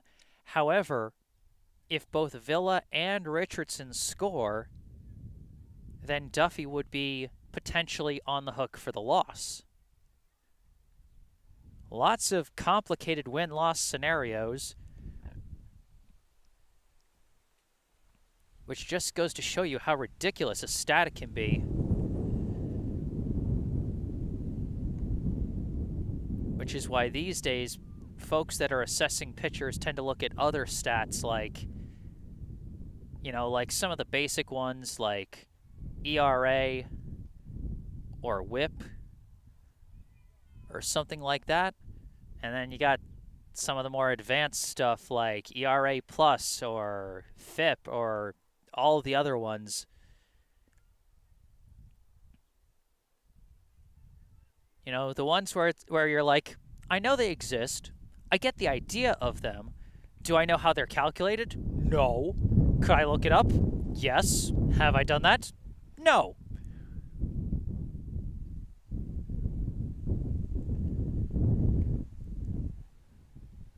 Boy, oh boy, what a fun game this one has been.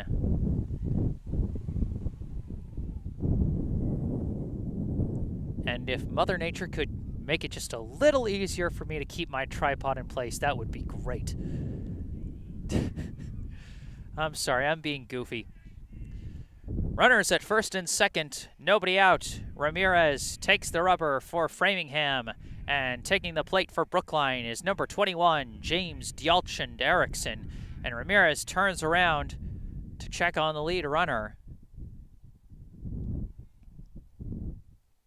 It is Villa standing at second, Richardson at first. So two very capable base runners if a batter can put the ball in play. Dialchand Erickson shows bunt, pulls back, but that one is in there for strike one.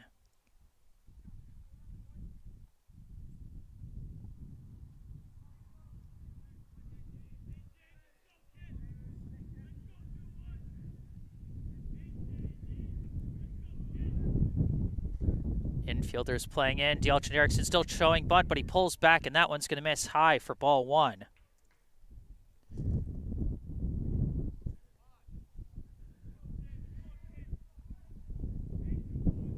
A 1-1 count. Pitch again. The bunt is chopped foul. That's a big miss, as that now puts Dialchand Erickson at 2 strikes. If he fouls off another bunt, that's strike 3, so he's probably going to be swinging away from this point forward.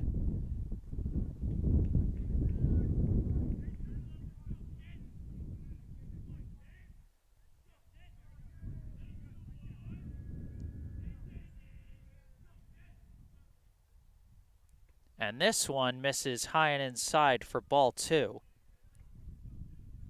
Dialchand Erickson so far this season, 5 for 26 with a double, 3 steals, 2 runs, and 3 RBI.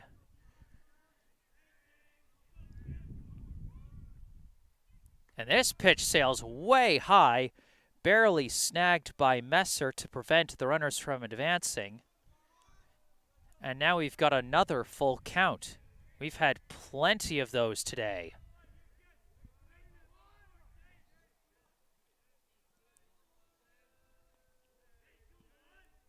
Payoff pitch comes in low. Dialchand Erickson works the walk. The bases now loaded with nobody out. Coming up to the plate, the shortstop, number 6, Jack Martell. Martell got the monkey off his back with the first hit of the season. Last at bat. Can he deliver big here? First pitch comes in low, ball 1.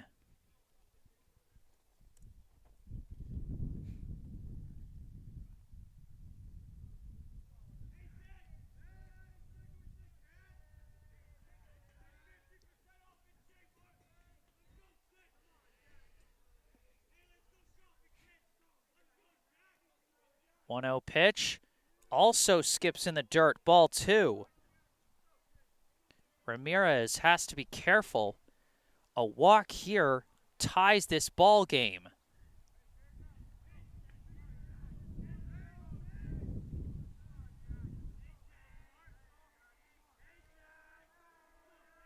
Two-0 pitch, big swing and a miss. That'll be strike 1.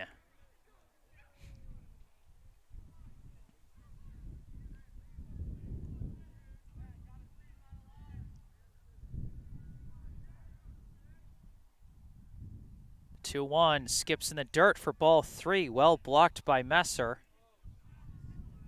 Oh, wait, where'd the ball go? What happened?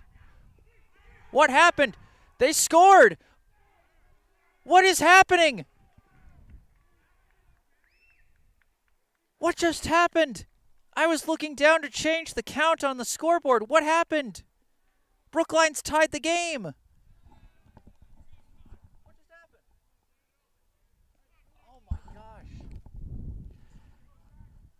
Okay, so you guys probably saw, and I didn't see, the catcher overthrew on his throw back to the mound. And that's a walk for Martell. So the runner would have come in regardless, but I'll tell you, this game is ridiculous. Villa comes in to score on the E2. And now at the plate, with the bases loaded still and no outs in a tie ball game, it's number 16, Jake Levin. First pitch in there for strike one. Levin, his last time up, drew a walk and later came in to score. 0-1 pitch, and he fouls it off for strike two.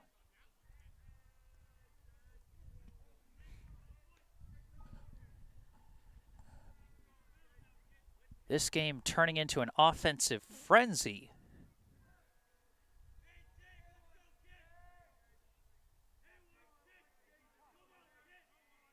0-2 pitch.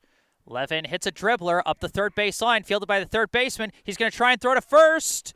He beats Levin to first, but that is going to bring in the go-ahead run. That was practically a squeeze play. Richardson comes in from third. And now runners at second and third with one out. And up comes the catcher, number 4, Avery Melton.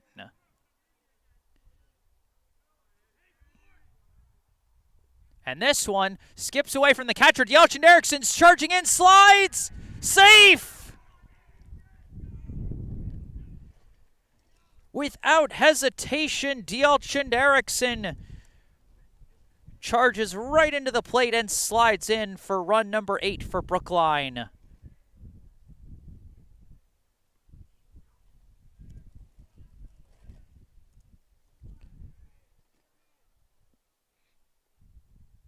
Jack Martell advances to third on the wild pitch.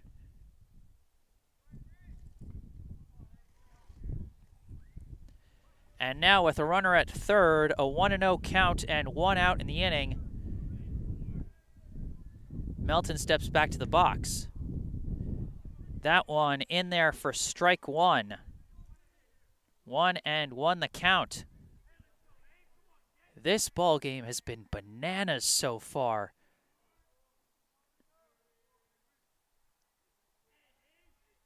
One pitch. That one misses, ball 2. Melton, his last time up, he hit a hard one past the second baseman for a 2-run hit.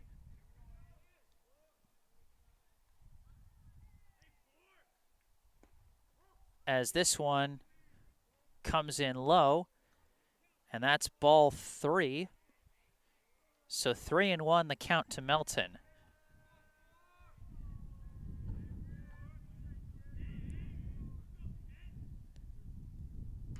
Hard contact right at the shortstop, though. They throw for home!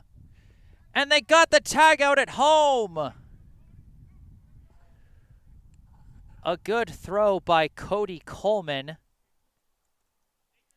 to catch Martell going for home. And that's 2 down now for Brookline.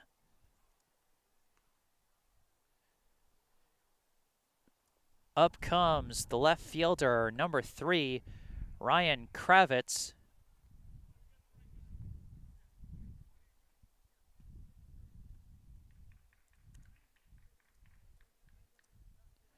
Once again, number 22. Coming on to run for Melton.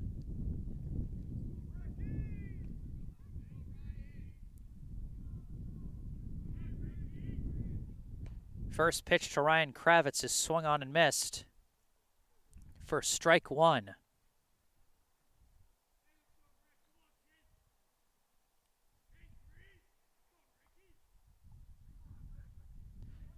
And the pinch runner takes off. Pitch comes in. Throw down to second. Slides in safely.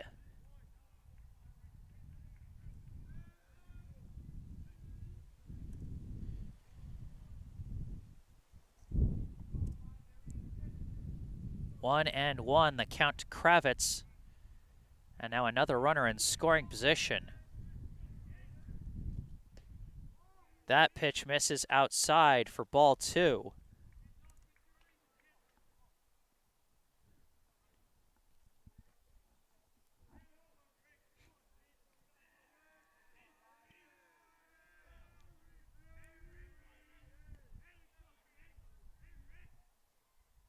And Kravitz slices this one foul for strike 2.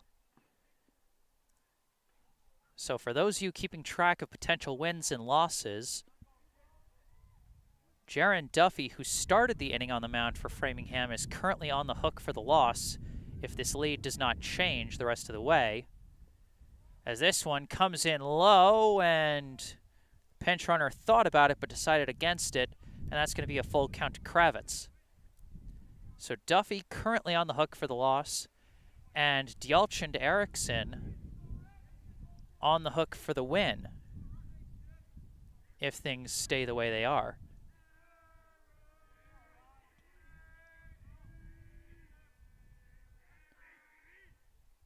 Pitch comes in low, another walk for Brookline. This is absolutely wild. Keenan Sawada now stepping up to the plate with runners on first and second and 2 down. 5 walks for Brookline in this inning. Just this inning. As this one comes inside for ball 1.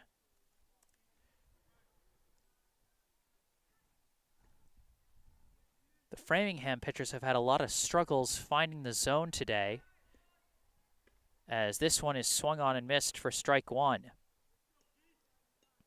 Sawada, his last time up, what else? He drew a walk. He would be stranded at second after a stolen base. As that one catches the corner for strike 2.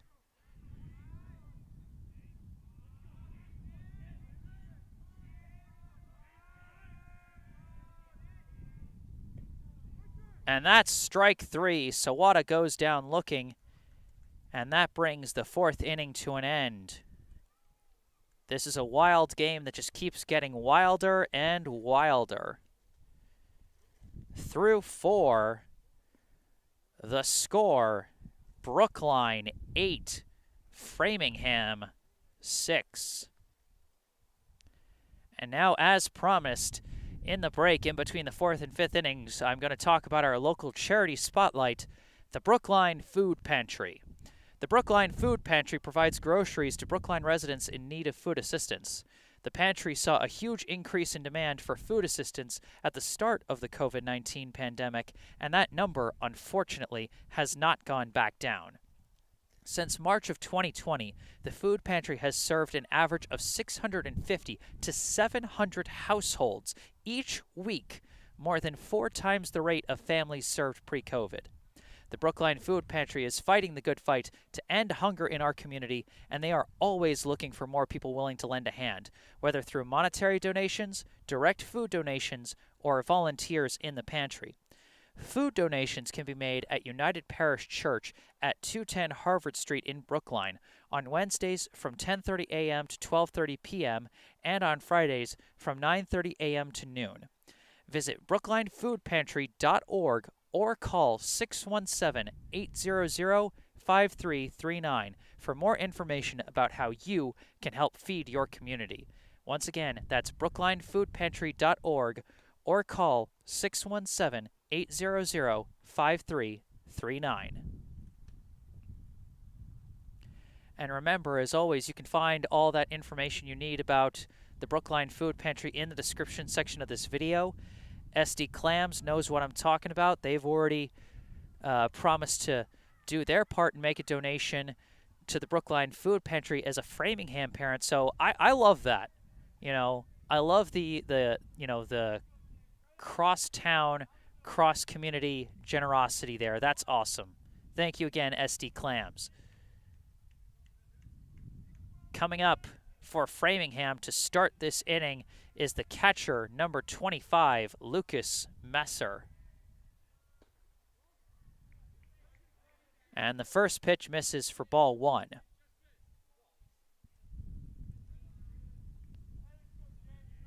James Erickson back on the mound. He had a rough time of it in the 4th inning, trying to rebound. This is a hard grounder. It's over to second, fielded by Levin, thrown to first. Oh, not in time.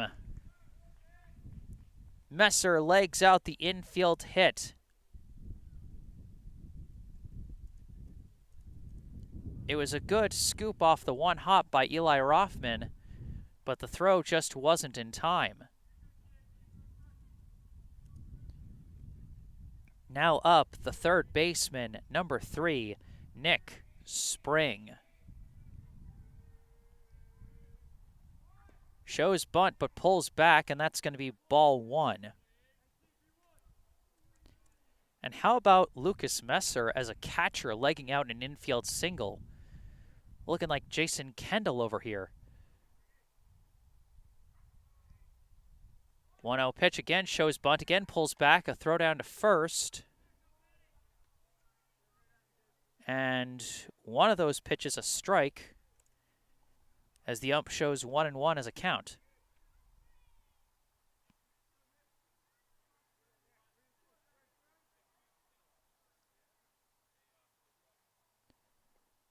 And again shows bunt, pulls back, and this one skips away. And the wild pitch allows Messer to advance to second.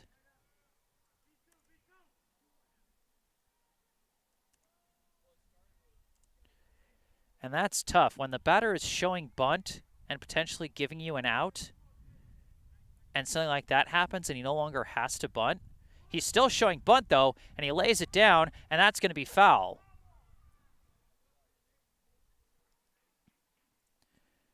So that'll be strike 2 to Spring.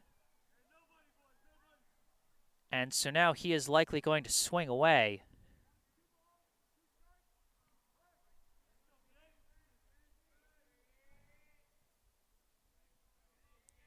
Two and two the count. He shows bunt and fouls it. He's out.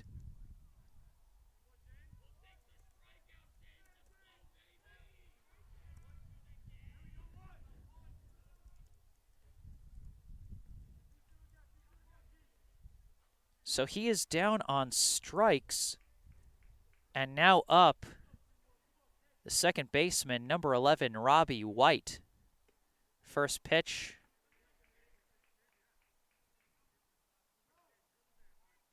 They say he did not go, so that's going to be ball 1.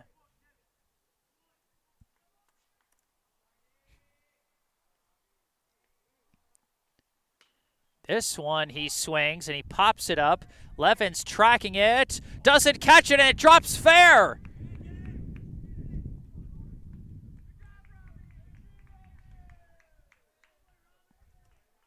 Boy, almost anywhere else in the field, and that would not have dropped for a hit. But a single to shallow right puts runners at the corners with one out.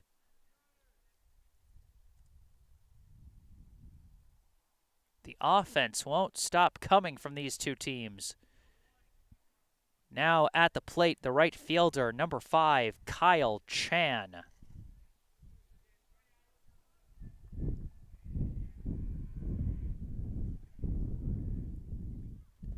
This one comes in low. Steal attempt by White, almost skips into the outfield, but well backed up by Levin.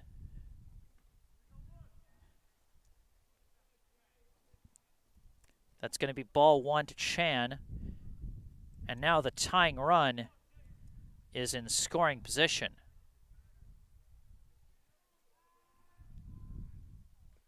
And that one's fouled off for strike 1. Kyle Chan so far 2 for 2 today with a pair of singles up the middle. The last one drove in 2 runs. And of course, his last time up after his single, he stole second and later came in to score. That pitch misses for ball 2. Yelchin Erickson tried to bring the curve to the outside, but Chan wasn't biting. Messer at third, White at second. Pitch hits a grounder. It's towards the middle again. This time fielded by Levin. Thrown to first. They got him. But that is going to bring in a run. Well fielded by Levin. He has been challenged all day long with some of the trickiest balls to try and field. Now back to the top of the order with the center fielder, number 9, Jeremy Oren.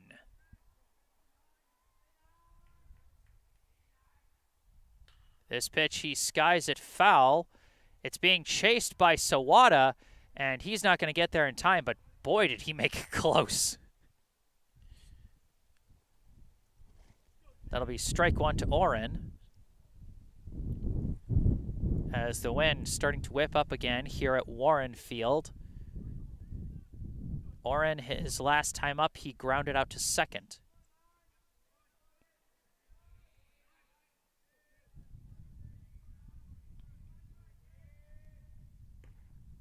This pitch misses outside for ball one. 2 outs, tying run at third here in the top of the 5th inning.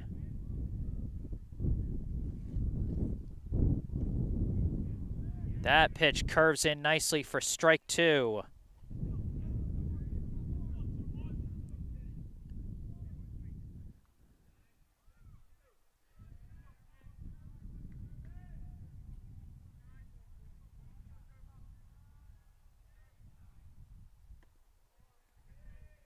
That pitch comes in high for ball 2.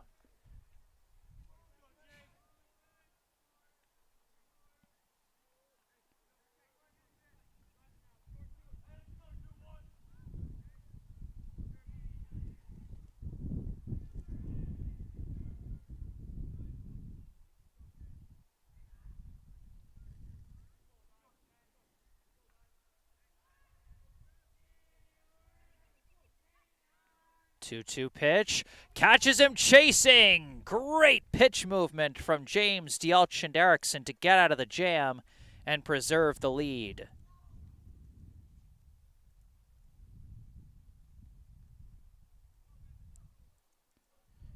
Fooled him with the off speed on that one.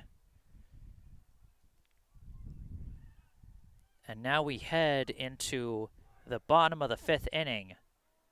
It's going to be the 2, 3, 4 hitters for Brookline, Rothman, Villa, and Richardson.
Rodrigo Ramirez, excuse me, Rodrigo Ramirez will be returning to the mound for Framingham here in the bottom of the 5th inning. And once again, he'll be facing the 2, 3, 4 hitters for Brookline, Eli Rothman, Daniel Villa, and Matt Richardson.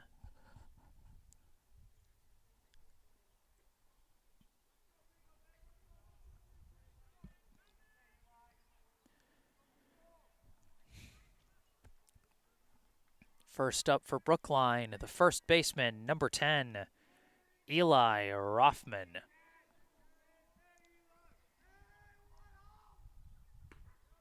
First pitch misses, ball 1.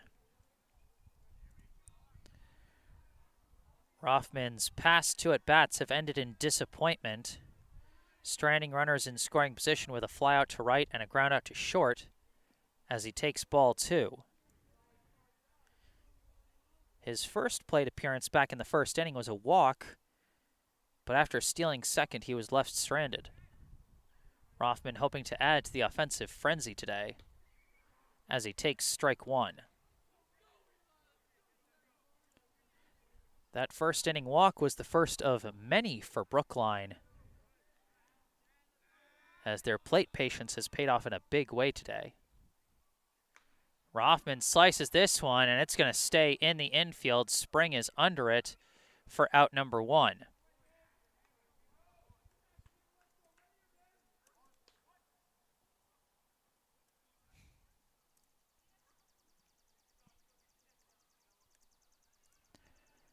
Now coming up to the plate, the designated hitter, number 7, Daniel Pancho Villa. First pitch comes in high, ball 1.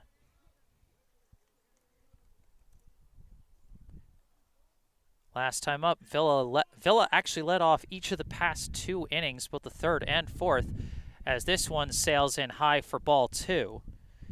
In the third inning, Villa led off with a strikeout, but in the fourth, he led off with a walk, stole second, and later came in to score on that zany play where the catcher overthrew his throw back to the pitcher.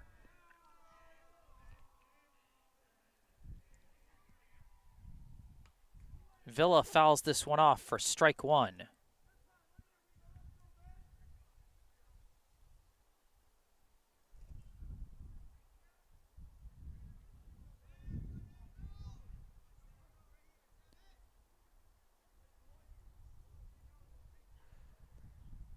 Two-one pitch, and this one skips in the dirt for ball 3.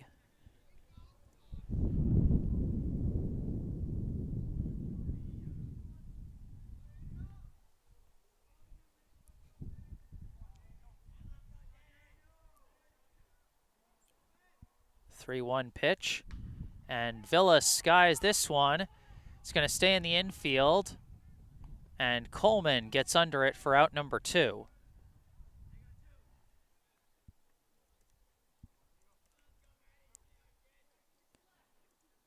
You know, it's so weird to see a pop-out go to the right side of second base and to score it as a pop-out to the shortstop. But that's what we got there, and so now with 2 quick outs here in the bottom of the 5th, up comes the right fielder, number 18, Matt Richardson. First pitch misses just outside for ball 1.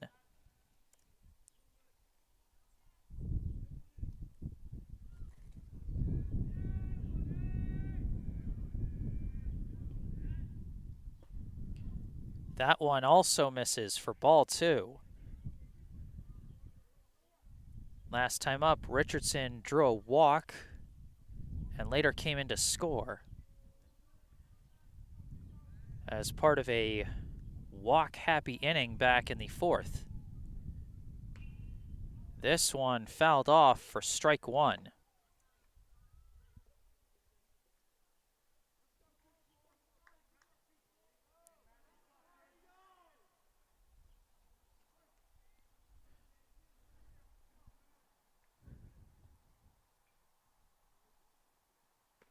This one coming in high for ball 3.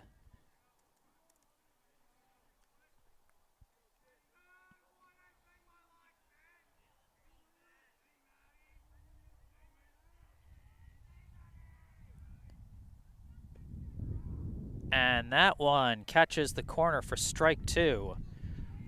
Richardson was getting ready to trot down to first, but no such luck.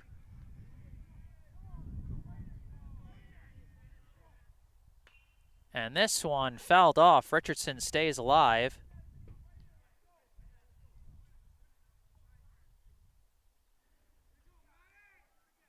My apologies for the blocked view. Sometimes that just happens with the first base coaches. Full count, 2 outs, payoff pitch. And Richardson sends this one out to right. Drops fair! Richardson holds at first with a single.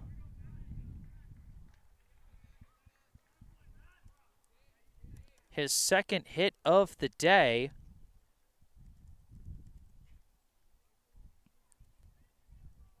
And now with 2 outs and a runner at first,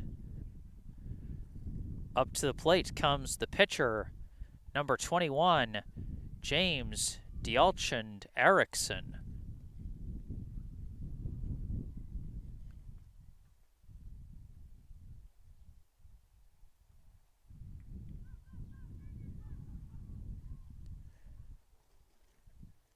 Erickson, his last time up, he also walked and later came in to score on a wild pitch.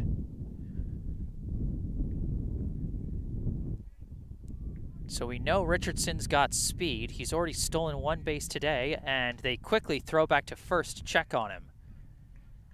They know Brookline is thinking steal because with 2 outs, you want a runner in scoring position.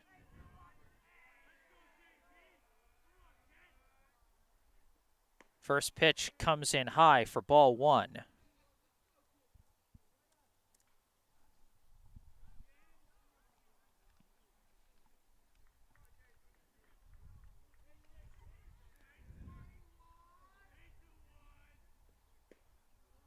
That one in there for strike 1.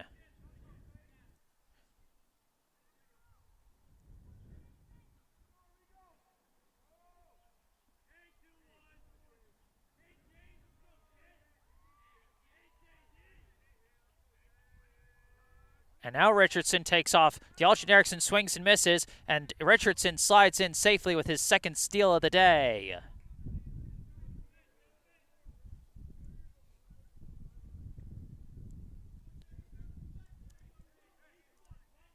So now the potential insurance run is in scoring position.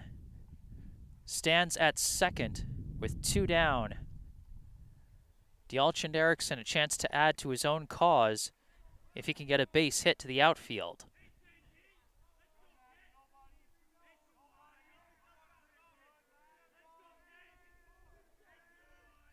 Richardson takes off for third, but it's a strike 3 called.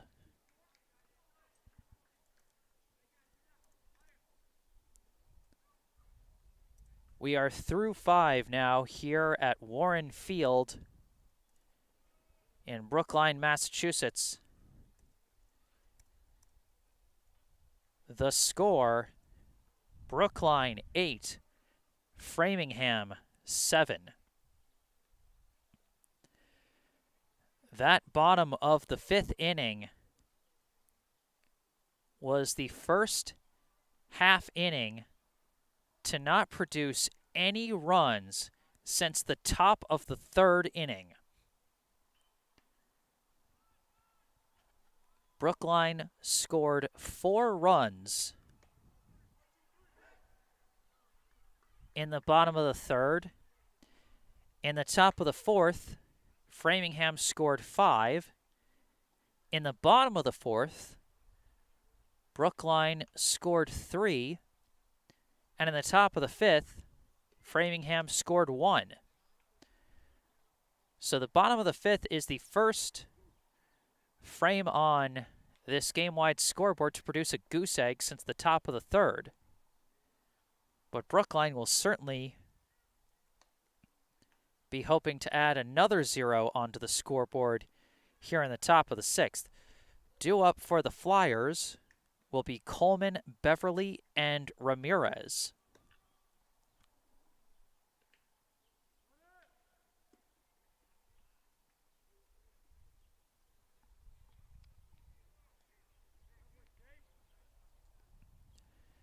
James Erickson hoping to hold on to the lead here.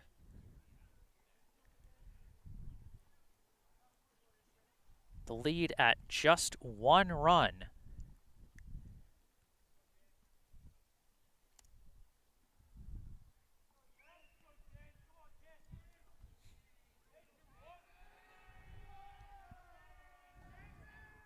Leading off is Cody Coleman.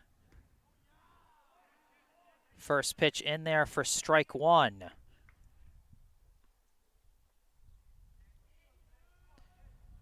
Coleman, his last time up, got an RBI single to right as he hits a hard grounder, fielded by Martell, thrown to first, out number 1.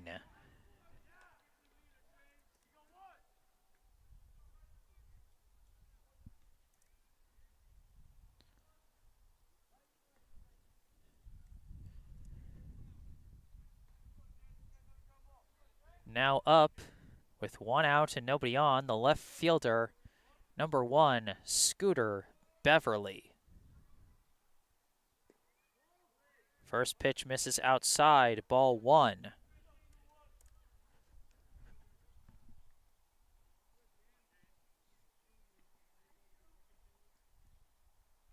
And it's a check swing foul.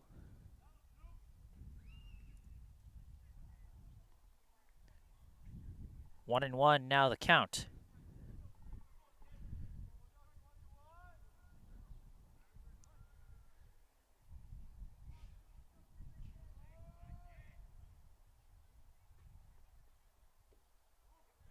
That one misses. 2-1 the count.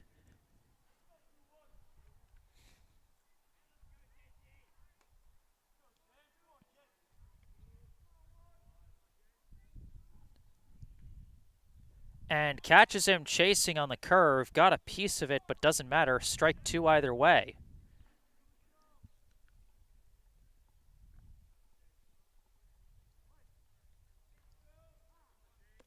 Timeout called by Beverly. Facing a 2-2 count. Last time up, he hit an RBI single up the middle. Now the 2-2 pitch. Makes hard contact, and that's going to go up the middle as well. Another single for Scooter Beverly. Puts a runner at first for the potential tying run.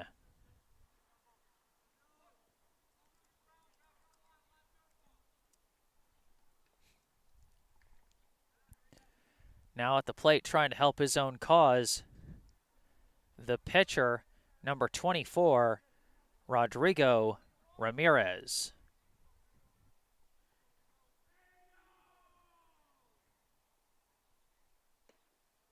That pitch misses outside, ball 1. Ramirez, his last time up, he hit a single to right, but was left stranded.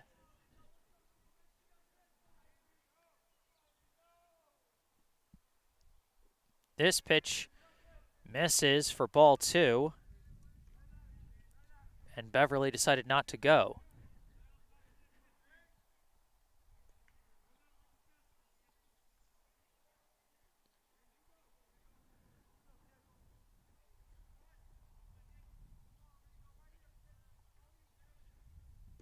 Two-0 pitch. In and out of Melton's glove, but that is going to be ball 3.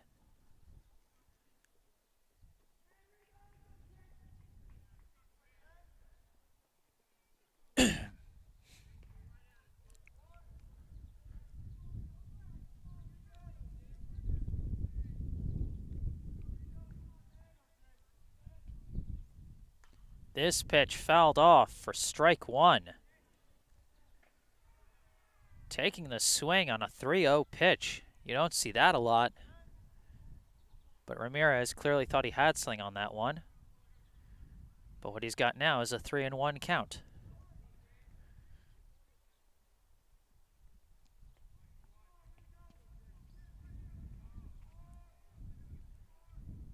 Swing and a miss, strike 2. Looks like he might have gotten a piece of it. But either way, count is full. 1 out, runner at first.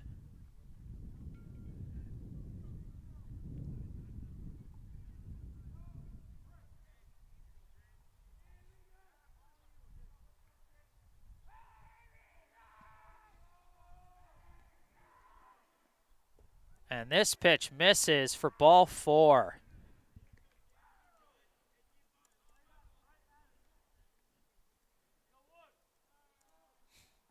So not only is the tying run now in scoring position, the potential go-ahead run now stands at first.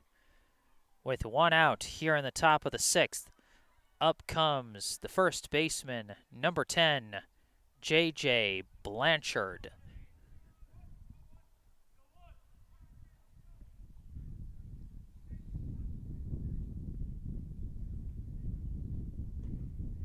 First ball curves outside for ball 1.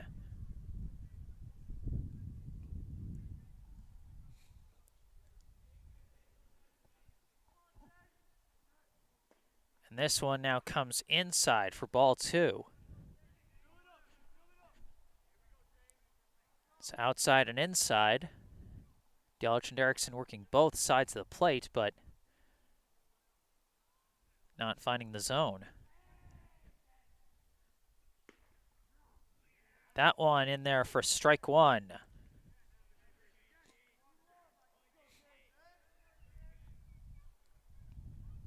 Two and one the count.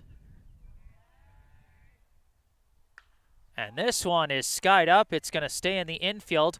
Martell is chasing it, still chasing it. He dropped it. Oh, but they called the infield fly rule.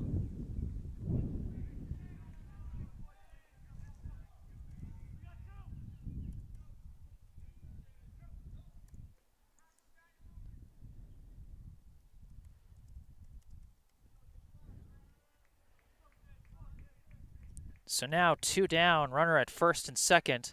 And that's one of those situations where you have to call the infield fly, because otherwise Martell has a chance to pick the ball up and potentially start a double play. Now at the plate, the catcher, number 25, Lucas Messer. First pitch misses for ball 1. 2 down, tying run at second, go-ahead run at first. Messer at the plate.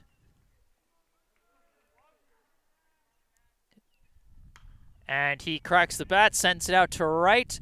Richardson tracking it, and he's got it for out number 3. Dielich and Erickson gets out of the jam. Brookline is now 3 outs away.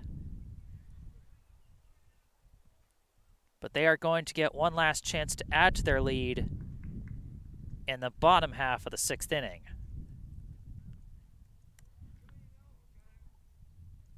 Or, well, one chance to add to the lead, and then if anything happens in the top of the 7th, they get one last chance to try and rectify things.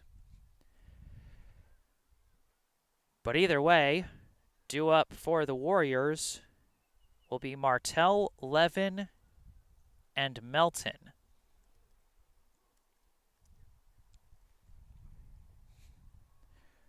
Ramirez returning to the mound.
Here we go, bottom of the 6th inning. Leading off for Brookline, the shortstop, number 6, Jack Martell. First pitch, big swing and a miss for strike one.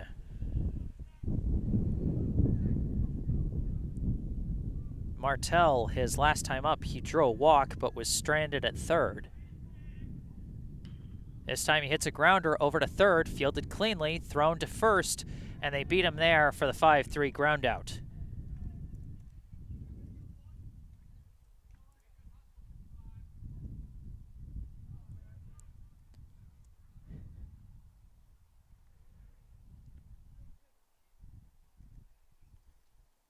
Now at the plate, I think we've got a pinch hitter. And indeed, this is batting for Jake Levin is going to be number 20, Harrison Siegel. First pitch curves in there for strike one.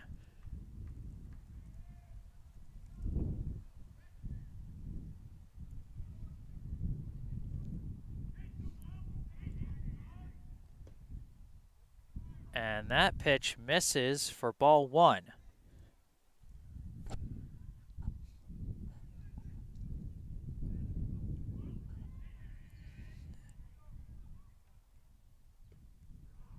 And that one curves in there for strike two. You have to wonder what Brookline's going to do defensively after this pinch hit move, because Siegel is an outfielder. Swing and a miss, and that's going to be strike three.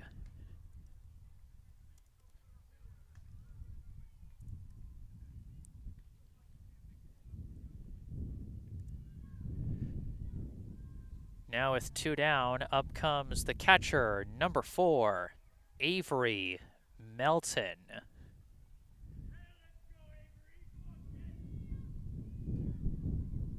First pitch misses, ball one.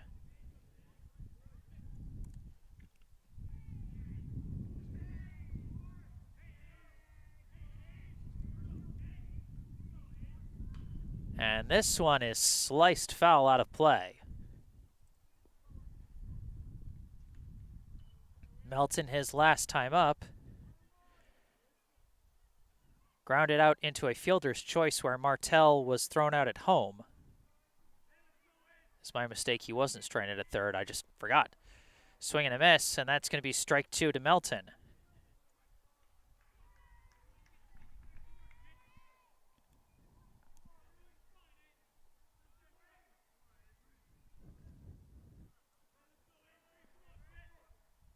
And 1-2 pitch, he swung and missed, but it got past the catcher, Melton running down to first.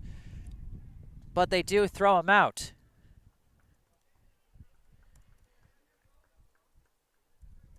One, two, three. The Brookline hitters go down in order.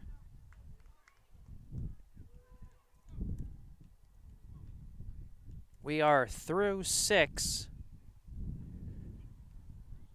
Here at Warren Field, as we head into the last inning.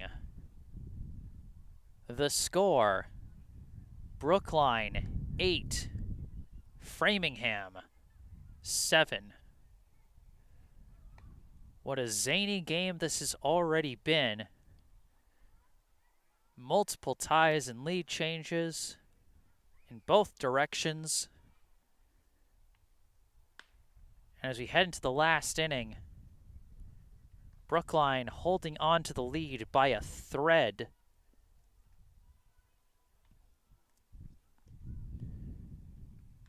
And who would have thought, given how the last outing went between these two teams, that we would end up with a game like this? Last time these two teams faced off, again, it ended in 6 innings. With a 10-0 victory for Framingham. Brookline's hitters managed just 3 hits and no runs against Framingham's pitcher that day, J.J. Blanchard. That loss last month to Framingham is still to date the worst margin of defeat that Brookline has suffered all season. And now they have a chance to beat the team that handed them their biggest loss so far. It'll be the 7, 8, 9 hitters coming up for Framingham. Nick Spring, Robbie White, and Kyle Chan. Leading off, the third baseman, number 3, Nick Spring.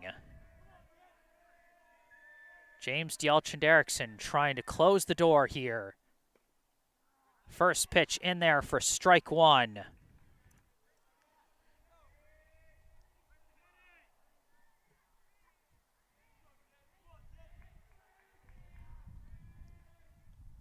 And a swing and a miss fooled him with the curve there, strike 2.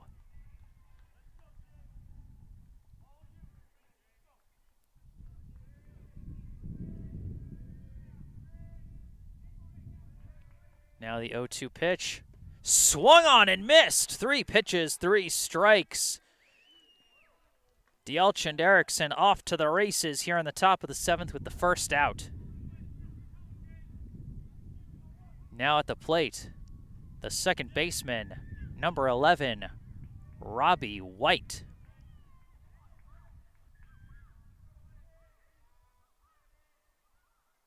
First pitch is fouled to the backstop for strike 1.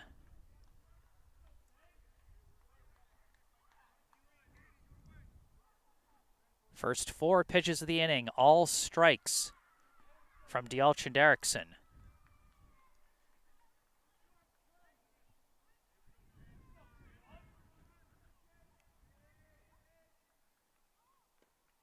And that one curves in perfectly for strike 2.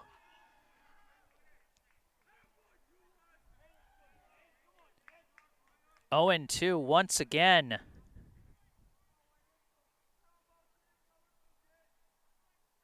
And that one comes in high, the first ball of the inning. He was trying to go for the high heat on that one, but clearly it just got a bit away from him.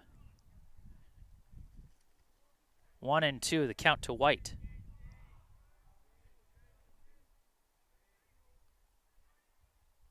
And catches him chasing again, but it got away from Melton. Melton recovers, throws to first, out number 2.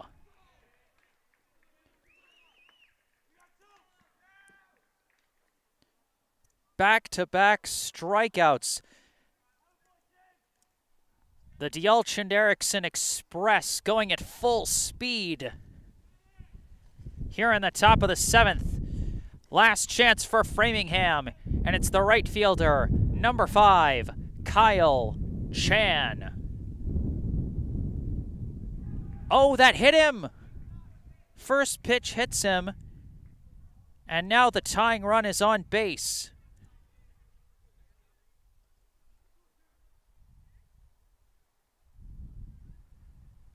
Looks like Chan might actually be hurt. I mean, hopefully this is just a case of, like, everything stings more when it's cold. Because this has been a rather chilly, windy day out here at Warren Field. Looks like Chan's just trying to shake it off. He's giving the thumbs up.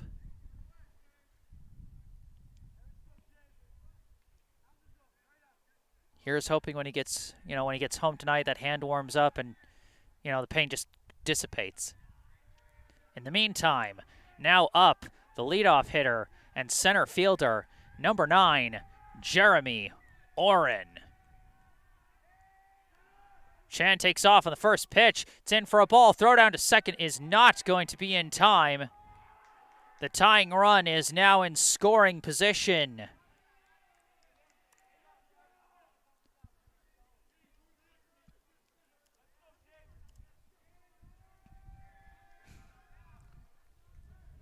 One 1-0, the count to Oren.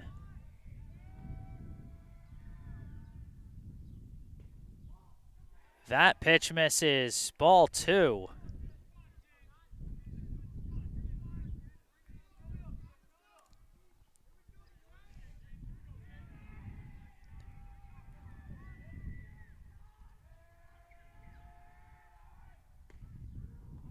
That one in there for strike 1. 2 outs. Tying run at second. Top of the 7th inning. 2-1, the count to Oren. The pitch. He makes contact as a grounder over to second. Fielded by Nady Kessler at second, thrown to first. Brookline wins!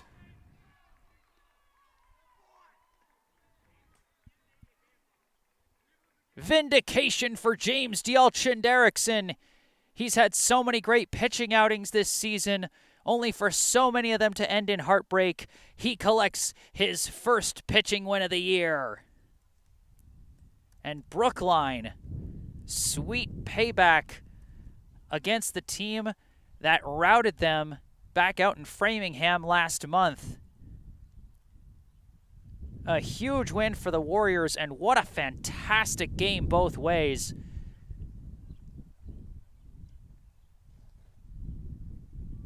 Brookline improves now to 4-9 on the year.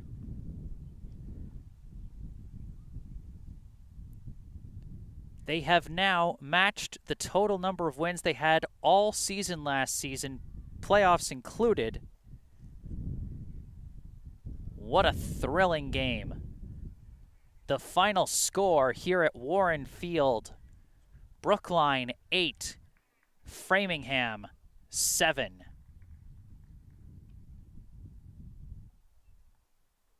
Right down to the wire, that one. Before we sum this game up, once again, I will remind you can check out the description section of this video to find out about our local charity spotlight, the Brookline Food Pantry. Find out how you can help feed your community. And also check out the bottom right corner of your screen. You can check out the URL to my personal website, jessesports.com. Find out more about me, the services that I provide, and how you can commission those services for your favorite team or player. If you have any direct questions, you can send an email to my email address right below the website URL, jgms88@gmail.com. And right below the email address, you can see a link to my Instagram account where I post highlights from previous streams. And I'll have my pick of the litter here with a game like this. What a thriller this one was. Reminder, as always, if you enjoyed the video, make sure to hit that like button and subscribe to the channel to stay up to date on all my upcoming live streams. We got 2 more baseball games lined up for Wednesday and Thursday, both on the road, at Braintree on Wednesday afternoon and at Boston Latin Academy under the lights Thursday night.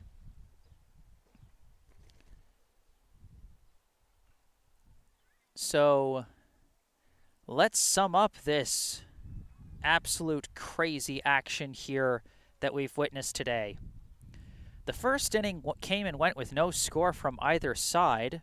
Both left a runner stranded on the bases.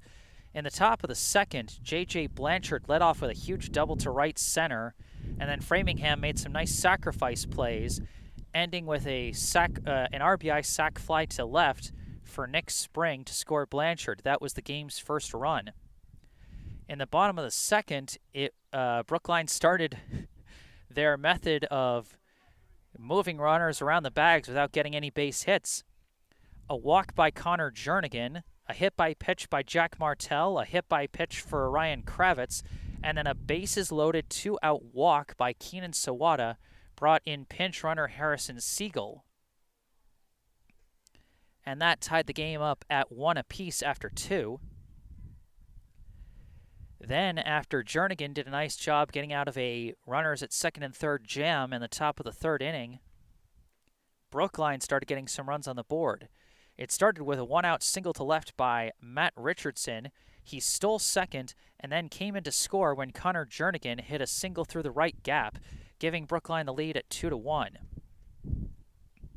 Once again, Siegel came in to run for Jernigan, and then Jack Martell finally getting the monkey off his back with his first hit of the season, a single to left. Jake Levin drew a walk to load the bases, and then Avery Melton hit a hard single past the second baseman to drive in 2 runs. Ryan Kravitz followed up with an RBI groundout, and that gave Brookline a 5-1 lead going into the 4th inning. But Framingham answered right back. After they got 2 runners on to start the inning, Jernigan was pulled for James Dialchin-Derrickson, and the Framingham hitters jumped on the familiar foe right away. After a sac bunt, A single to right by Robbie White brought in a run. Then a single up the middle by Kyle Chan brought in 2. That made it 5-4. 2 batters later with 2 outs, it was Cody Coleman hitting an RBI single to left to tie the ball game, and then Scooter Beverly followed up with a single up the middle that drove in the go-ahead run, making it 6-5. But then Brookline answered to Framingham's answer in the bottom of the 4th. A leadoff walk by Daniel Villa, followed up by a walk from Richardson, and then Framingham relief pitcher Jaron Duffy was pulled after that for Rodrigo Ramirez. No more pitching changes after that. James Dialchand Erickson came up and walked to load the bases. And then on a weird play where the catcher overthrew the pitcher on his throw back to the mound after a pitch, Villa came in to score and tie the ball game at 6 apiece. Jack Martell drew a walk to reload the bases. Then Jake Levin got an RBI ground out to third, which almost could have just been a squeeze bunt in a way, but gave Brookline the lead at 7-6. Or wait, am I counting that? Oh, yeah. And then James Dialchand Erickson came in with what turned out to be a crucial insurance run on a wild pitch. That was where the scoring ended for Brookline back in the 4th inning. Framingham did have a bit of an answer in the top of the 5th. An infield single by Lucas Messer. He was advanced to second on a wild pitch, advanced to third on a single to shallow right by Robbie White, and then came in to score on an RBI groundout by Kyle Chan. That cut it to 8-7, but from there, both pitchers stood tall and shut down their opposition the rest of the way. James Dialchand Erickson getting the win on the mound for Brookline. He's had a very strong season on the mound so far, with plenty of solid outings, but a lot of them just ending in heartbreaking losses, whether it be the loss last month against Framingham or that tough walk-off loss to Newton North last week. But today, vindication for Dialchand Erickson and the Warriors. The final score here at Warren Field, Brookline 8, Framingham 7. I am Jesse Mayfield-Sheehan. Thank you all so much for tuning in today, and have a good rest of your night.